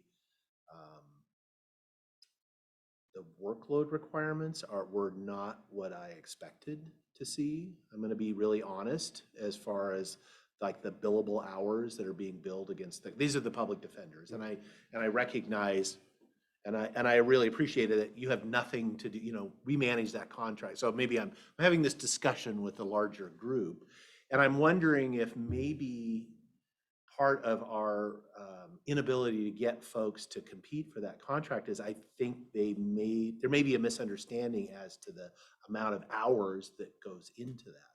Because frankly, it was rather shocking as far as what we're paying compared to, and I know those are the accurate numbers. They have to. That's what gets turned into the courts, because I'm assuming they have to be able to, you know, because of the caseloads and what they have to do, they have to provide those reports so that they're not overloaded. And it was really surprising as far as I'm surprised and I'm wondering if there were other even attorneys from outside the area that if they knew, I mean, you know, and granted the last year, you know, with COVID and everything, but even going back into 2018, 2019, where it was business. If these numbers are accurate, which I have every reason to believe they are, You know, that's not that many hours for the level of compensation. So, and again, this is just more of a comment because it's, again, you don't have anything to say about that. But I'm wondering if that's when we're out advertising, people, because my impression of public defenders, you know, what we see in the news are these overworked, barely paid, struggling, you know, it's just awful. They're juggling all this caseloads and all this work. And that's why we have to have the limits on the numbers so that they can do an adequate job. That's not what this looks like to me. And so And I'm trying to think in the times that were reached out before, and I don't remember the advertisement that went in, if it was put in there, you know, what the expectation is or the number of days. I know a lot of times I think it gets put in there, you know, we have X amount of docket day, you know, you have to be responsible for one docket day, criminal docket day a month, and then trials are twice a month and generally 2 days at those. And there's a, you know, like a Friday if there are some appointments for some of the contempt or the LFO issues that they get put on. I don't know if that's gone in there in the recent past about the number of hours or what the expectation of it is. I know when people ask, we kind of outline them. The calendar is an easy way for them to look at to see what days they may be potentially responsible for being in court. But these are obviously other hours that they're dealing with outside of court. So I wouldn't have a real good understanding of what time they're spending outside of court other than those court hours that they have. But if those are probably things that might be seen as an enticement to help maybe find attorneys, if they're out there available. I am shocked that we can't get attorneys from Yakima. And I don't know what their pool has been like. We haven't had a judges association in person for 2 years now. So can't even remember the last time I've talked to any of the judges up there to get any kind of sense if they are kind of feeling the same kind of, you know, issues with regards to finding attorneys. I know it is kind of statewide and, well, Oregon-wise as well, having issues finding attorneys. I know anecdotally just from talking to just some of the different prosecutors, Mr. Cannell, Mr. Kick, the difficulty they're having in finding attorneys to come in. So I don't know if that's obviously some way to help facilitate that and whatever we can do to bring in attorneys. We did reach out, and there was one that was looking a few years ago, Mr. Robinson, I think, who came up and met the board 2 years ago. This COVID's really, COVID has just messed up my ability to recall time on stuff. But then he went to it probably has, because he went to the prosecutor's office at Skamania for a while. But that's the last one I've kind of seen that's kind of reached out or looked into it. I think going back to it, I think Mr. McCannell and I put in a bid, how much, about 10, 15 years ago, probably. So I guess from knowing that we're going to be going into these contract negotiations and, you know, we're not in your realm, I'm just looking at the numbers here and, you know, from 2018 to 2021, and I'm just looking at Mr. Lands, he's 35% of the amount of hours spent on, you know, indigent defense. And that's, I mean, same pay pretty much, but when you look at that percentage of time that's being spent, you're making the same amount of money. And then we're getting all these new things thrown onto it that you're talking about. Are these indigent defense subcontractors, are they eligible to work on those other projects for hours? Can they do that? Can we include that in their next contract? Because I'm just looking at this and. Well, I think it's something they can do. There's nothing, I mean, there's no specialized license or skill that they need to do some of the, such as the guardianship. I mean, that's the big one. We're getting money for the Blake stuff, and I really haven't seen that be an issue or a problem out there. The unlawful detainers, Northwest Justice, or was it Yakima here? Northwest Justice is OCLA is contracted with them to do that. And so far, we've had attorneys that have filled in, and every time we've needed to appoint one, they've been here. So that hasn't been a big one. It's the guardianship work. That's the big one where we're finding more and more of those filed, and they can do that. There's nothing that would preclude them from doing it legally that I can see. Okay. It's just maybe whether or not they want to. And I think it's one of the reasons why we wanted to send some of these other things over to the board to potentially be included within that contract. So one, Ms. Hanson doesn't have to go begging, borrowing, pleading and stealing to see if people could do it. If it's part of that contract, then it's something like, okay, this is part of your responsibilities. We can appoint you there to do that. But I think the guardianship is the big one where we struggle. And I don't know if many of them do that. Sometimes it's problematic because they've got a contract with OPD to do parents representation for dependency cases. And sometimes these are, exactly, the dependency cases, they turn into, well, let's just do a minor guardianship in it. And so they may have potential conflicts. I know Mr. Hanson's got part of that contract. I think Lori, is that the other one? Yeah. Okay, are the two that have that. So with regards to at least Lori regarding that, but it's one I haven't seen them do a lot of work on, but long answer short, short answer long answer short. There's nothing that would preclude adding additional responsibilities, and that would take that off Ms. Hanson's kind of need to try to find attorneys. It's tough. Mr. Banks has agreed to do a little bit, but he's kind of near retirement. So he kind of comes and goes, a few months here, a few months gone. We've had some others that are been difficult to work with and costly to work with. And so we just, Mr. Collins, I don't know if we reached back out to Ms. Googe, are about the only ones that kind of outside of our attorneys that we have. Commissioner Christopher. Question because I don't know the answer. We write these contracts as essentially a yearly salary, and then whatever hours they work or whatever hours they work. Is that common, regular way of doing business, or is there another option that you can write the comment or contract as far as here's the hourly rate? You get paid by the hour on how many hours you produce in a year. Absolutely. I think Clark County, I'm not sure what their system is now, but there are others that do it essentially just on an hourly basis. There's just a pool. And then you pay them hourly as to what they work. There are some that have it on a per case basis. They get a X amount per case, and if it goes to trial, it's a X amount of additional funds that they get on top of that. So I don't think there's anything out there with regards to how other jurisdictions have crafted or formed the contract, with just different, hey, I remember back when I first got started, I did engine defense down in Clark County, and the contract that we had there, essentially, they paid them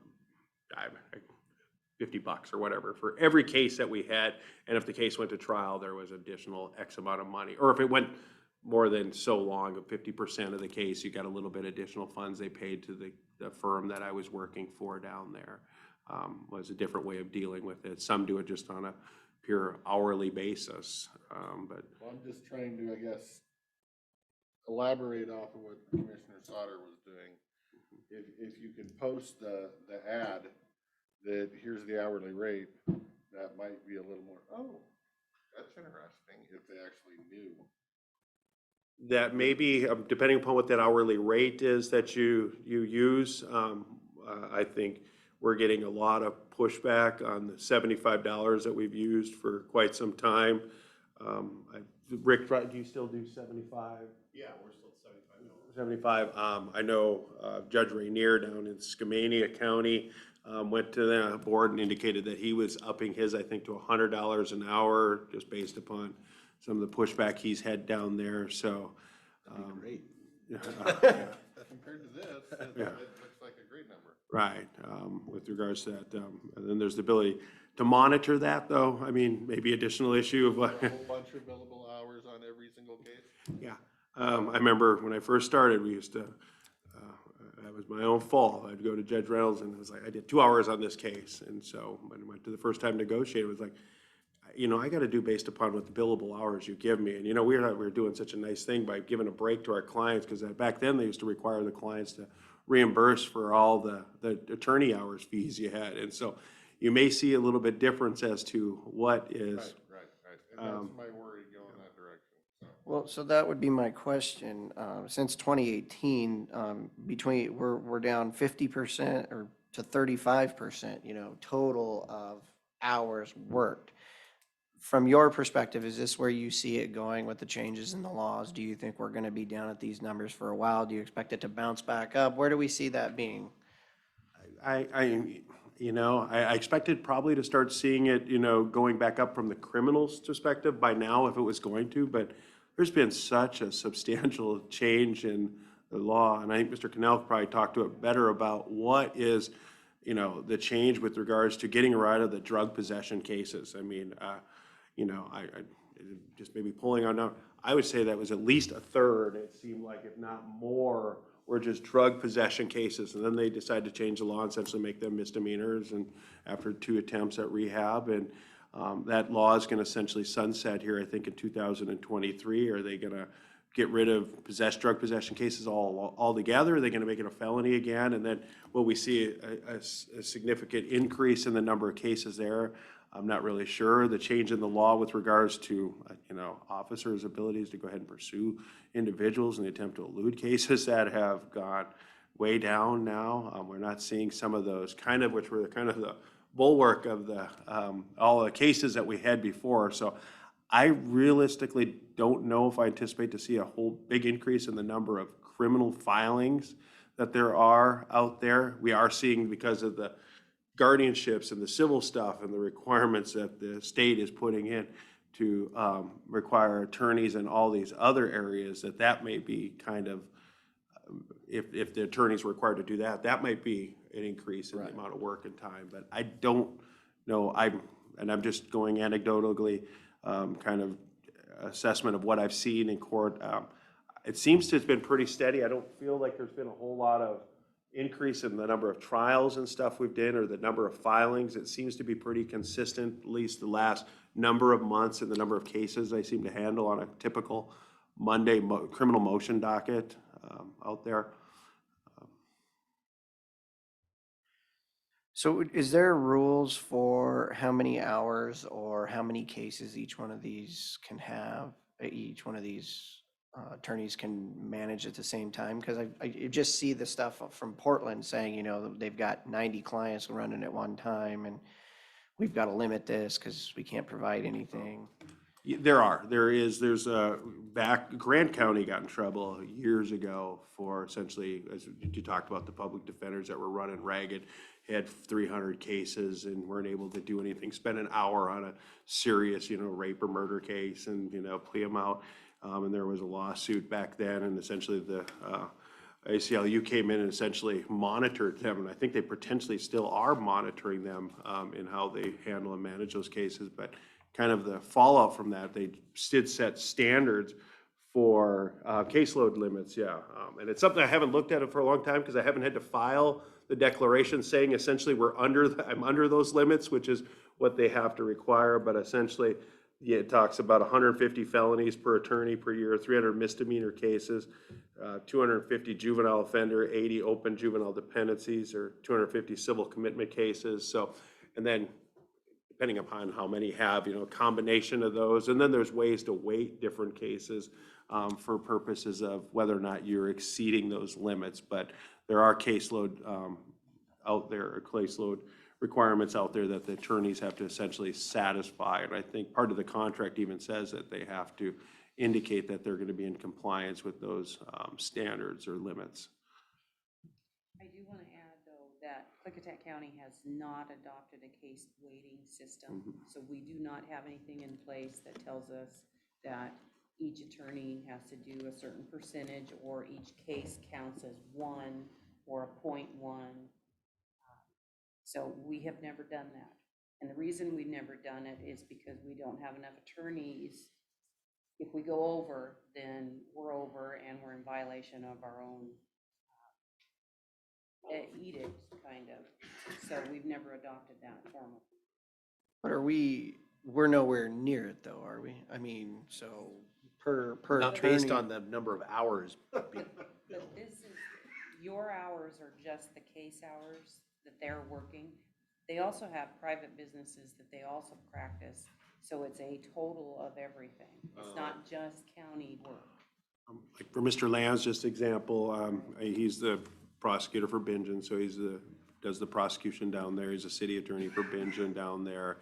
He does, I know he's in, I think Judge Hanson's courtroom for some cases, civil cases up here as well. So it's a compilation of all the different work that they do, and then the private work that they do as well. So that's why it's hard for us to kind of get a good idea of how close they're coming. So that's why some of you that. ask for their, like, when we're looking at it, it's their entire caseload over everything they do, so you can see that, right? Yeah, yes, it says every 3 months they have to do a certification that they're in compliance.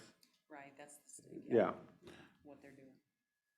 So like, if they were working for us though, full-time, there would be 150 felony cases. And is that 150 felony cases, 250 juveniles together, or is that just straight 150 if you only did a? Yeah, or it's, either Or- either Either or, combination, not. right.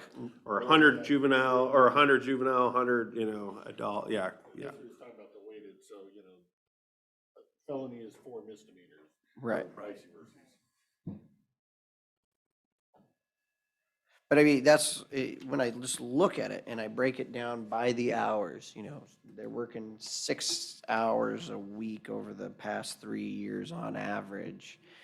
And it makes me think there's no way we could be getting close to fulfilling those requirements. I mean, and if they are, and it's through all their other stuff, well, that's on them, that's not on us, because we're not paying for all that other stuff. And you just sit here and you're looking at these numbers and it's like, wow. And it's going down over time, 50% decrease in the amount of hours worked. And we have to figure this out when we go through it, but it's always nice to have your input and help when we're thinking about this of, what's the best way to approach this, being fiscally prudent managers of the county budget that affects all of our budgets. Yeah, and all we'd ask is if the more things you can put on that contract, The better. Yeah, Ms. Hanson doesn't have to find attorneys, that'll help us. But if you have to find attorneys, that money's gonna come out of, a different bucket that we have to come up with hourly, that's still our money. Yep. Correct.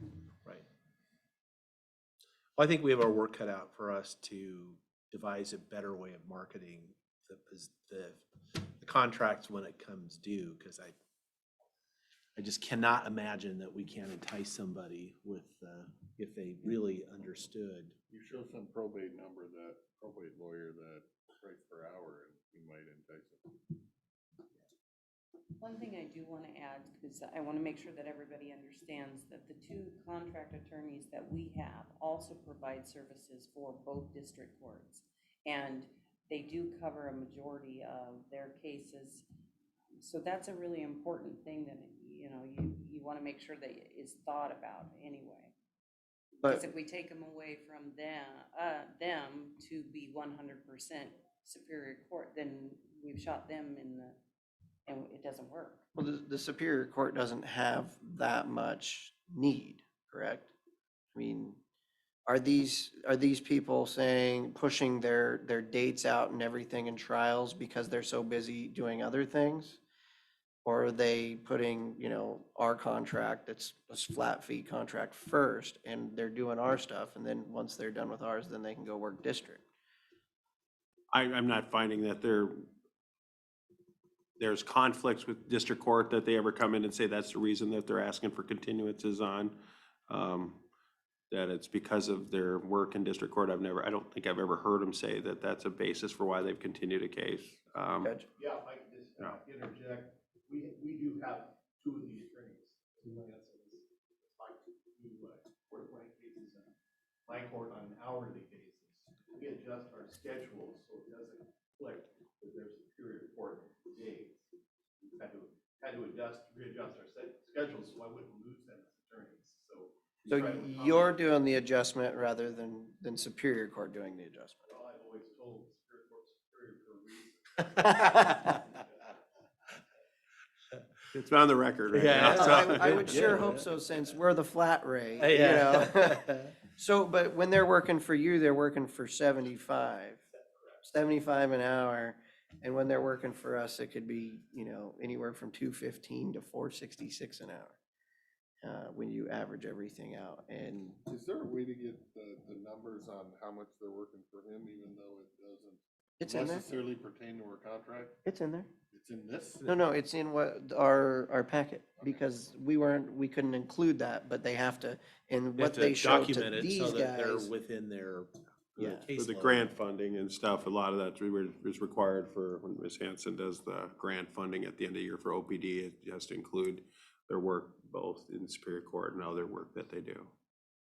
What, if I may, I'm just curious because I was reading in some of the stuff you sent over. So who determines who's indigent and who's not? Court. And then I'm assuming there's a standard or something because it appeared, and I don't know, in some of the literature that you sent over, it was taught they were national statistics, but they were, it was in the mid-90s of all are indigent. So basically, everybody is an indigent, and is that a function of people that are in trouble criminally are indigent, or I'm in trouble criminally, now I'm indigent? So that They all got jobs when they want to get out of jail, Yeah. starting tomorrow, so. Okay. But it is, there's a standard, it's essentially 125% of the federal poverty level. Okay. Yeah, so there is a set number. Yeah, kind of thing. Okay. others, right, and there's an indigency screening form that they send down there, and essentially if you're receiving any kind of means or needs-based assistance, no matter what you're in, essentially you click the box, you're indigent, 125% of the federal poverty level you are, or if even over that 125%, if you're unable to essentially meet the basic necessities of life, so such as your rent, your phone, your electricity, all those other expenses would reduce you down, so you'd be unable to pay for those, plus pay for an attorney, you can be found indigent. In a nutshell, is determining that. So I do that for the criminal defense stuff.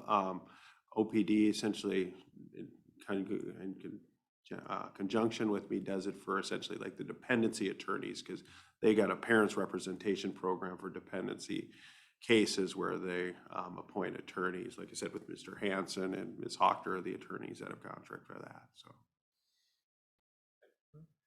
So, Good to know if I get in trouble. Yeah. well, look at of course, we're indigent. Really, I think we are, actually.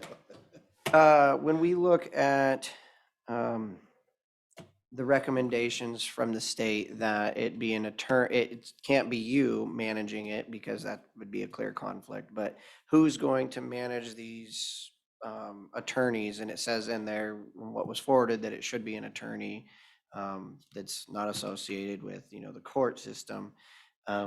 We don't have enough attorneys to have anybody working. I mean, you can ask for whatever, but we're not required to do that, correct? And we couldn't find an attorney. We can't find any attorneys anyways.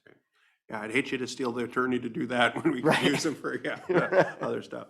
I think it's everybody's dream that eventually the state would essentially set up a system where they essentially administered and ran it. A lot of different counties, the bigger counties, obviously, they create their own indigency defense, essentially agency to do that.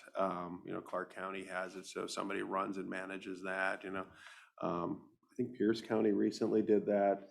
My hope was always that maybe that's, Yakima would do that and, drag us in, and they would be kind of a regional one, Right. even if that would do that. But I don't think there's been any big push with the state lately to do that, either statewide or regional wide, to set up these agencies to do that, to provide attorneys. It may keep coming. I saw somebody in Oregon county got sued here recently for not adequately providing counsel down there. I can't remember the county name though. It's been one of those days, but yeah, so. But at least when we're looking at these numbers, we know we're not anywhere near that the adequacy level when there's a lot of hours in a week you could be working, and this is your caseload. Beforehand, I hadn't even thought about it until I see the numbers as to what they're putting in. I know when I see them in court, they're in court. I don't know what they're doing outside of court. So, and I hadn't looked at the numbers I'd even provided to Ms. Hanson for quite some time. I've tried to keep as far away from that as possible, so. We understand it's not your job, it's ours, and we do a lot of different things too, and until we see the numbers and somebody runs the numbers, we don't know it. Okay, any other questions? No, thank you for coming in. Thank you. And the information is really. Yeah. Thank you for the educational. I mean, the first one was pretty scary when I was reading it. It's like, please hire another attorney to manage 2 attorneys. Yeah, those dreams, you know. We have a wish list of dreams that are out there. Well, you know, we can always dream. Awesome. Thank you, folks. Thank you. Thank you, gentlemen. Thank you, Judge Hanson, too. Yeah. And as well as Judge Baker, thank you for logging on. If you have anything to add, Judge Baker? No, I don't. Just have to unmute myself. No, I have nothing to add. All right. Yeah. All right. Thank you, Judge Baker. Yep. Would you be able to provide us with the ideas you have for adding to our contract? Me? Oh, yeah, I wasn't sure if you were pointing at Judge Hanson or not. Yeah, we, yeah, I know. Throwing it out there. If there's more than that we had thought of. Oh, okay. And before it's finished, definitely the prosecutor will review it as well. And you folks. Okay, sounds great. Thank you, There's guys. something else I stumble across. It always seems like every time I turn around, there's a new place. They say. Well, yeah, if we can put it in this flat rate contract and that we can see is going, less services, more cost, and rather than you having to go pay someone else for what could be being done, I mean, that's a no-brainer. All right. Thank you. Thank you. All right. Board pending. Next up, we have prosecuting attorney David Cannell.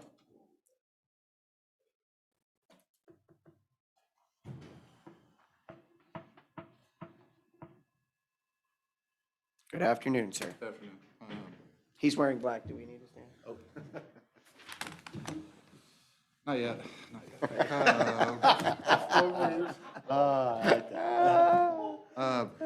I will make a pitch that the judges have not. I think I would urge the county to reexamine the $75 flat fee for the appointment in the district court. I think, raising that to 100 is long overdue, in my mind anyways, and might make it more attractive for retaining some counsel that would come in and maybe get interested in the county and possibly relocate or invest in the community in a more substantial way. I mean, anything could help, and especially the disparity, Mr. Anderson, thanks for providing those numbers, the disparity between, the 400, which is a big city corporate firm rate that our public defenders are getting at Superior Court versus the 75 in district court is quite shocking. I mean, keep in mind, district court that's all the low level. I won't quite say trivial, but getting into the lower consequence crimes and so forth. That generally are a little simple, straightforward. So I would strongly urge the board to consider doing that sua sponte, even without the request to adjust that, but defer to the board on that. Sorry, clarification, that $75 is something this board sets, not the judge himself sets? I think it go either way. I think if there was a widespread belief they could just do it, they probably would have already, but or include it in the budget. But I think that if you guys gave the green light, there would certainly be any hesitation would be withdrawn. I can't imagine that they would have any issues with that whatsoever. Yes. When I spoke with Jane, who's the district administrator, she would like to see it at 150. She said, then I don't think I'd have any problem attracting attorneys. And in the past, I believe the judges have come forward when they asked to raise it before, but it's up to you to actually raise it. To appropriate their budget. Right. I think technically they probably could designate any number they wanted, but it would have to be covered under their budget. So theoretically, we could look at their budget, look at their public defense, and if we were gonna change it, whatever, 50%, we could figure the math right there. Yeah, in consultation with the judges, obviously you should seek their input as to Right. any numbers and everything. Just to give us an idea. But it's been 75 for a while. It was 65 for a very long time. It was 75. That is not good. I don't believe that's 75 is competitive. a very low number, 150. Judge Baker, I see you there with your hand raised. Yeah, I would just say that our perspective is that we're looking at limited funding on a lot of different issues. And so this has been something Judge Hanson and I have been talking about, but we have not come to you because we know it has to come out of your pockets to do this. We're also looking at our district court probation issues and all these other issues.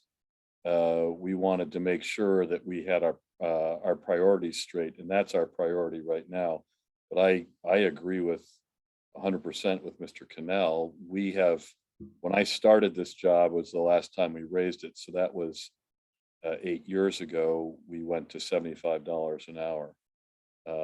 And I think that's substantially less than the rate that these lawyers are able to get for the work they do otherwise. I think that also creates a pinch for us to get public defenders, is because they're taking a substantial cut in pay to show up in my courtroom to do work, then they could be making, twice that if they're doing some other case somewhere else. So I would Or encourage. 5 times that if they're working in Superior. Yeah, Judge well, Baker, how many public defense attorneys do you have down there? right now I have 4 lawyers who are willing to do this work in our court. And that's down a bit.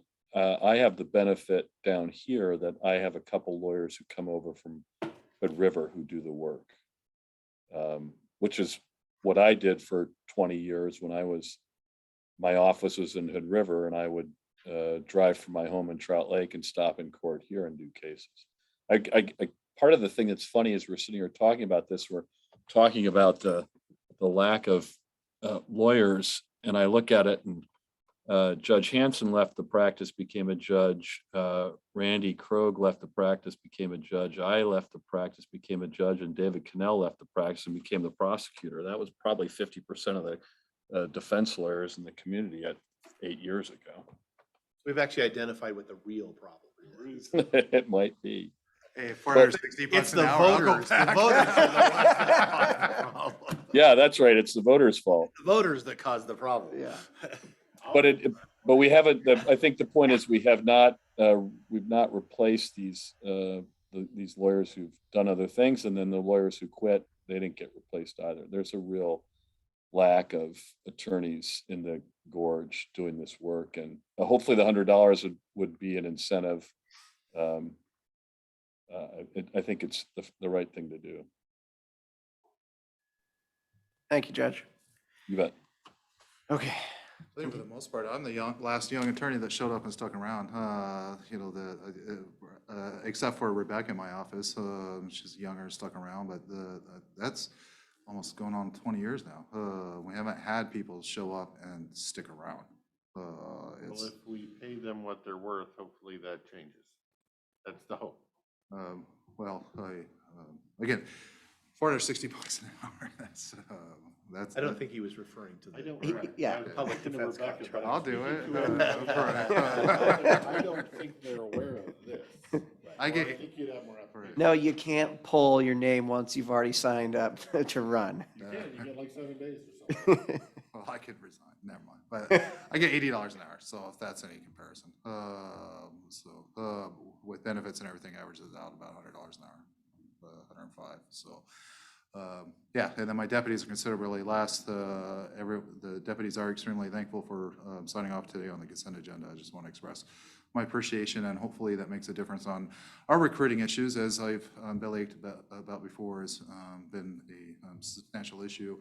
I'm just hoping to, by the end of the summer, at least get one additional person on staff to alleviate some of the caseloads. It's a little bit more manageable right now. The caseload numbers are down.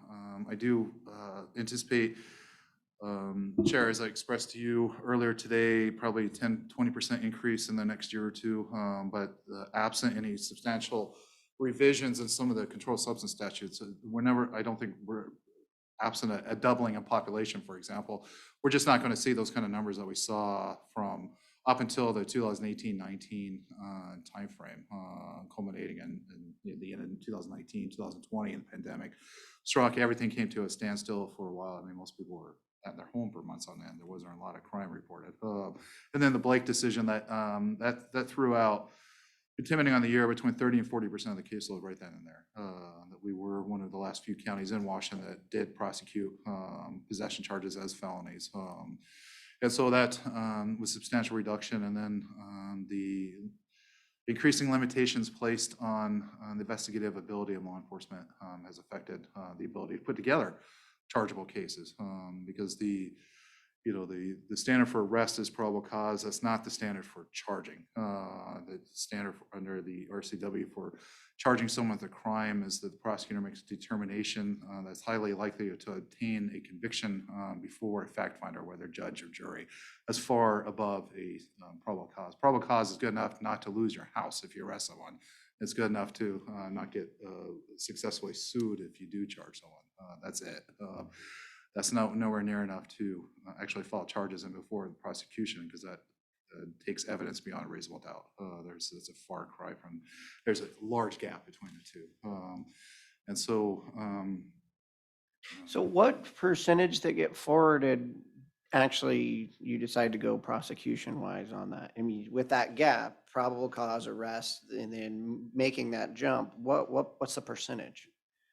It's hard to rely on individual factors that play. The quality of the investigation can depend on the officer referring, sometimes the agency, the different credibility issues that might be inherent in witnesses. A lot of folks don't commit crimes in front of credible witnesses, so the corroboration can be a particular issue. It's a good question. I don't have an answer. I suspect right now we probably return about 40% of the referrals that we receive, which is still, I think in many, especially larger jurisdictions, is far higher. But we take on cases they don't in other places. That if we make a determination we have sufficient proof, that's always the determination, the first and foremost. Do we have sufficient admissible proof to prove the case?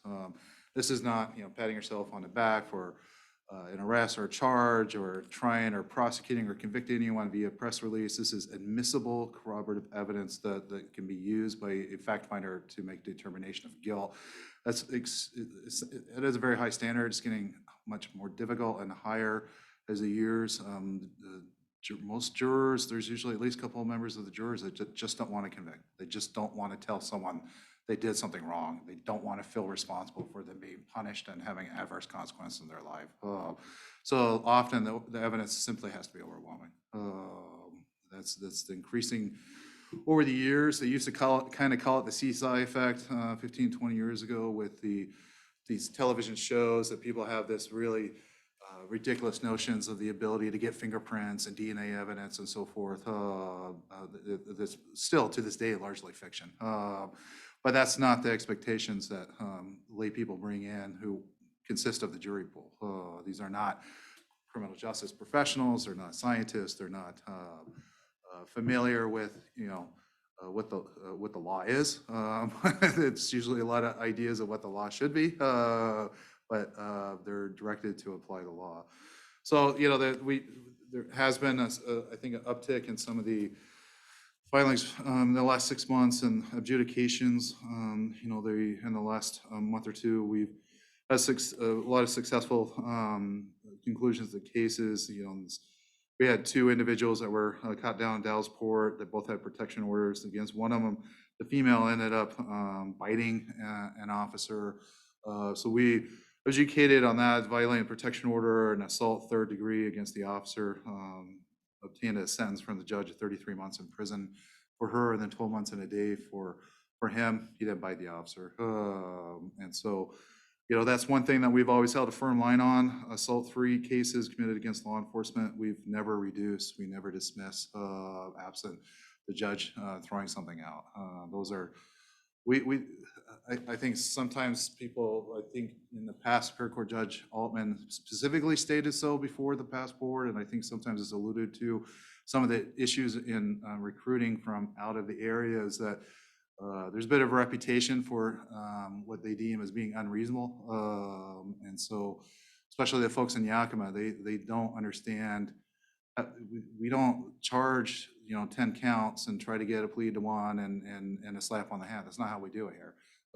That's some of the most gratifying intercepted calls I've had from the jail is folks from Yakima that are shocked and dismayed that they're actually going to prison for a substantial number of years for activity that they would have gotten maybe a month or two in jail for in Yakima. And the attorneys, I think, know that they're not going to come down here and negotiate some sweet deal. They're actually going to have to work for it and go to trial. So a lot of them just won't come down because of it. That's fine with me. So we keep plugging ahead on that. One of the other individuals that will no longer be menacing the communities in the gorge and specifically Klickitat County is Arthur Smith. We did obtain convictions on him for 2 counts of burglary in the first degree, several counts of theft of firearm, residential burglary, possession of stolen vehicle, and lawful possession of firearms. For burglaries and thefts committed between March 16th and May 2nd, we obtained convictions and a sentence of 153 months on him. So it would be at least, even with good time with the Berg ones, only 10%, so it'll be at least 12 years that will be free of his drug dealing and thievery from our community. So he has been a suspect and associated with a lot of burglaries, especially in the White Salmon, Appleton, Snowden areas for years. So that's quite happy with that. We did have a trial. Recent trial was the State versus Juan Navarro, jury convicted of unlawful possession of a firearm first degree. Unlike some jurisdictions, we do take the unlawful possessions of firearms very seriously. Theft of firearms very seriously. We routinely use enhancements and aggravators for the use of firearms committed and commission of crime. Mr. Navarro, again, this is a well-known person that travels between the Dalles and Yakima with the criminal history in several of those areas. Shocked and appalled that he was looking at more than 2 or 3 months. Here, we obtained the conviction and trial. On Monday, he was sentenced to 41 months. So we have a few years to think about not wanting to come back to Klickitat County, hopefully.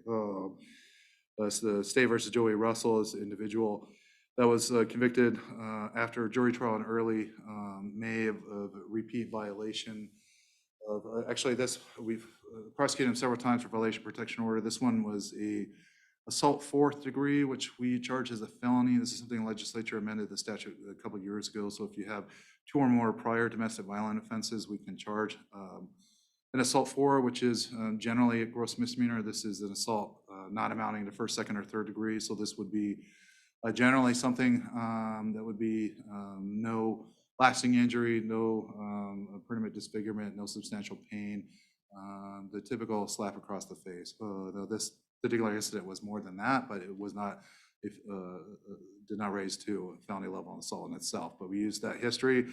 We utilized that as soon as the legislature passed it 3 years ago. In fact, at one point, the DOC officer told us they thought we were one of the first counties to obtain a conviction on the felony assault 4. So he was sentenced to 17 months. It's insufficient, but that was the maximum set out by the legislature. Recently, we obtained convictions on State versus Shelley LeGroom, AKA Brock.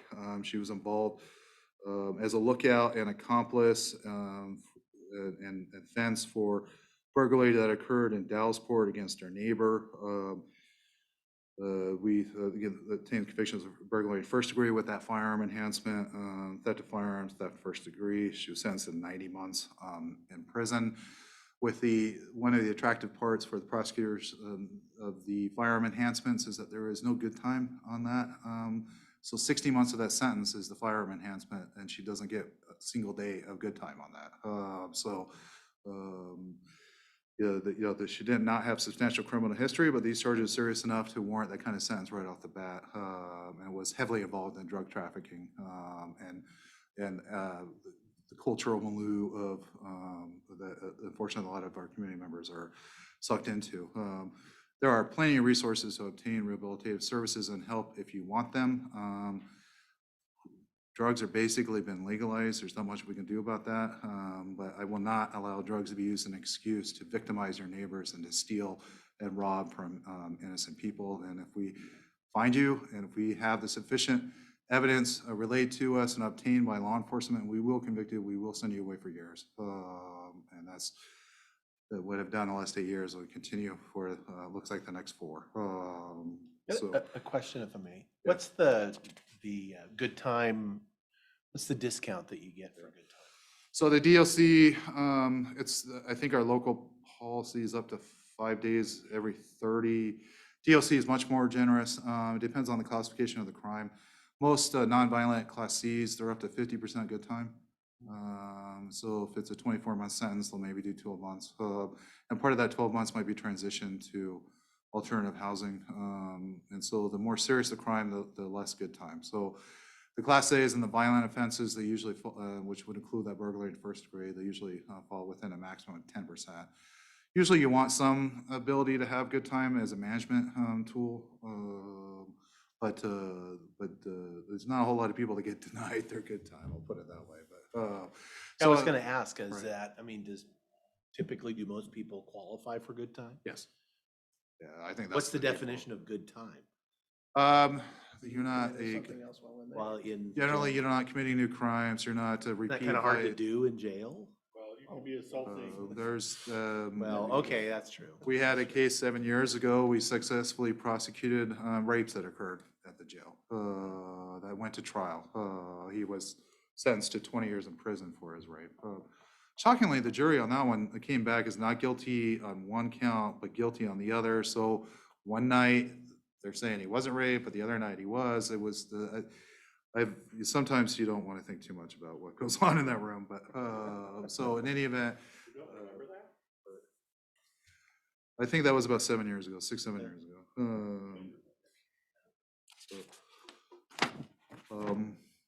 Another recent case, Scott Woolley, violation of protection order, domestic violence. Again, domestic violence, sexual assaults are the top priority for the office. He was adjudicated guilty, sentenced to 6 months. State versus Corey Thompson, assault 2nd degree. He was sentenced to 40 months. He was kind of a repeat offender that's down on the West End, up on Rattlesnake, up around there. Lives on some of the troubled property. It's been kind of a thorn people's sides for a while, so he'll be gone for a little while, and hopefully on those violent offenses that usually do get some form of supervision from DOC, so hopefully he'll get monitored for sobriety and treatment.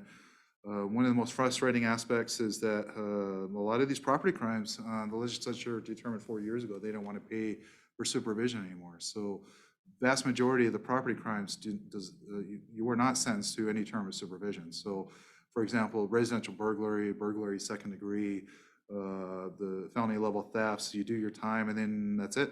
No PO, no drug testing, no counseling. And frankly, I've yet to see a bona fide burglary that was not involved in some way with drug trafficking or the obtaining items in order to further substance use disorder that they suffer from. So very frustrating. I wish that, especially after the Blake and the reduction in the level of incarceration, that they would revisit that issue. But that's where they are on that. So just a little update there. We're plowing forward with, we do have another trial scheduled tomorrow. It is a sexual assault, so there will be, there's kind of a victim, some sort of victim advocacy group that's going to be present. They were, have been present before, so I think there'll be a noticeable presence in the courthouse in the area here in Goldendale tomorrow. They're basically a biker gang that advocates for children of alleged sexual assaults. So the other thing I just want to clarify, as most folks, I don't talk a whole lot about cases until they're done and adjudicated. The need, whenever you hear a discussion about pending cases or announcement of arrests and so forth, please keep in mind there is a presumption of innocence, that these are simply allegations that have not been proven, and they should not be taken as accepted fact of that the acts were committed. That's what the courts of law are. That's why we have them. So, any questions on any of those materials? Glad to see some of these burglars are going away. Some of these burglaries are pretty hard cases to put together because the 9 times out of 10 is throwing words that get them in the most trouble. The prisons would be empty. People kept their mouths shut. So that luckily they'd keep talking. And then the jail intercept calls, so forth. This room woman that she was charged a little more leniently. We thought she was more on the periphery, but the intercepted jail calls demonstrated that she was actively involved in the commission of the crime and the fencing of the materials that was stolen. And we reevaluated the charging decisions and brought some of the full force of the law. Don't they know that you? They're given a warning each and every call. That you They get can comfortable. listen, you know, what you say can be listened to by law enforcement. These aren't generally people with known for their immense amount of restriction. I was wondering if when the jail picked up those whatever talking, texting devices that they were giving out for a while. That led if to you a were gonna real, catch more of that those led to people. real issues because the statutes that we have are envisioned for outdated technology of phone calls, and so which can provide warnings. We don't have the same ability. There are more rights of privacy that accrue to those written communications, and so that's been an issue, I think, identified by Yakima County, this county, and other counties, is that you cannot just go in and listen from law enforcement and prosecutor side. That requires getting a warrant, things like that.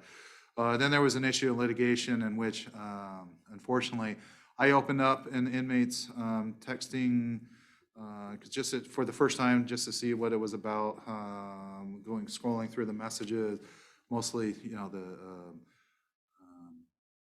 communications reflecting most of the sophistication, educational attainment of that inmate, and then all of a sudden there was chat messages that were clearly inconsistent with the prior, in which there was the rather detailed discussions of a pending case. I Googled that number, quickly identified this as the cell phone number for their attorney. So those have been intercepted and unfortunately reviewed.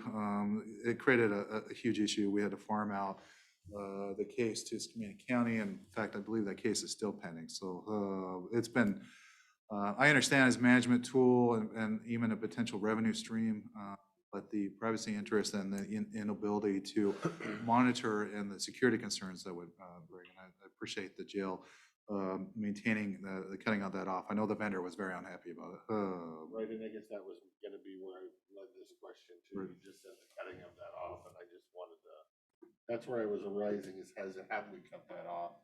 And it sounds like the answer is yes. And to my knowledge, that's still not happening. So there's really a feasible way of moving that absent some sort of legislative change. So the appointment of counsel, I do want to point out that there's, I think, especially on behalf of a lot of prosecutors, increasing frustration with WASAC and the Commissioners Association. We have two sets of appointed counsel. We have those required by constitutional dictates. That's generally when your loss of freedom is at issue after the Gideon case by the U.S. Supreme Court, is appointment of counsel in criminal. The vast majority of the expansion of the right to counsel, for example, the guardianship and lawful detainers, these are statutory changes imposed by the legislature. They are out and out unfounded mandates. They are not constitutional requirements imposed by a court. There's a big difference between the two. WASAC has talked for years about litigation strategies and filing suit and collecting money. I think this county and other counties have contributed to litigation funds. Why aren't they doing anything? Because the legislature making a determination by statute to expand the right to appoint a counsel, that is far cry and should be a much more attractive vehicle to attack the imposition of the unfunded mandates than the constitutional requirement in criminal cases. I don't.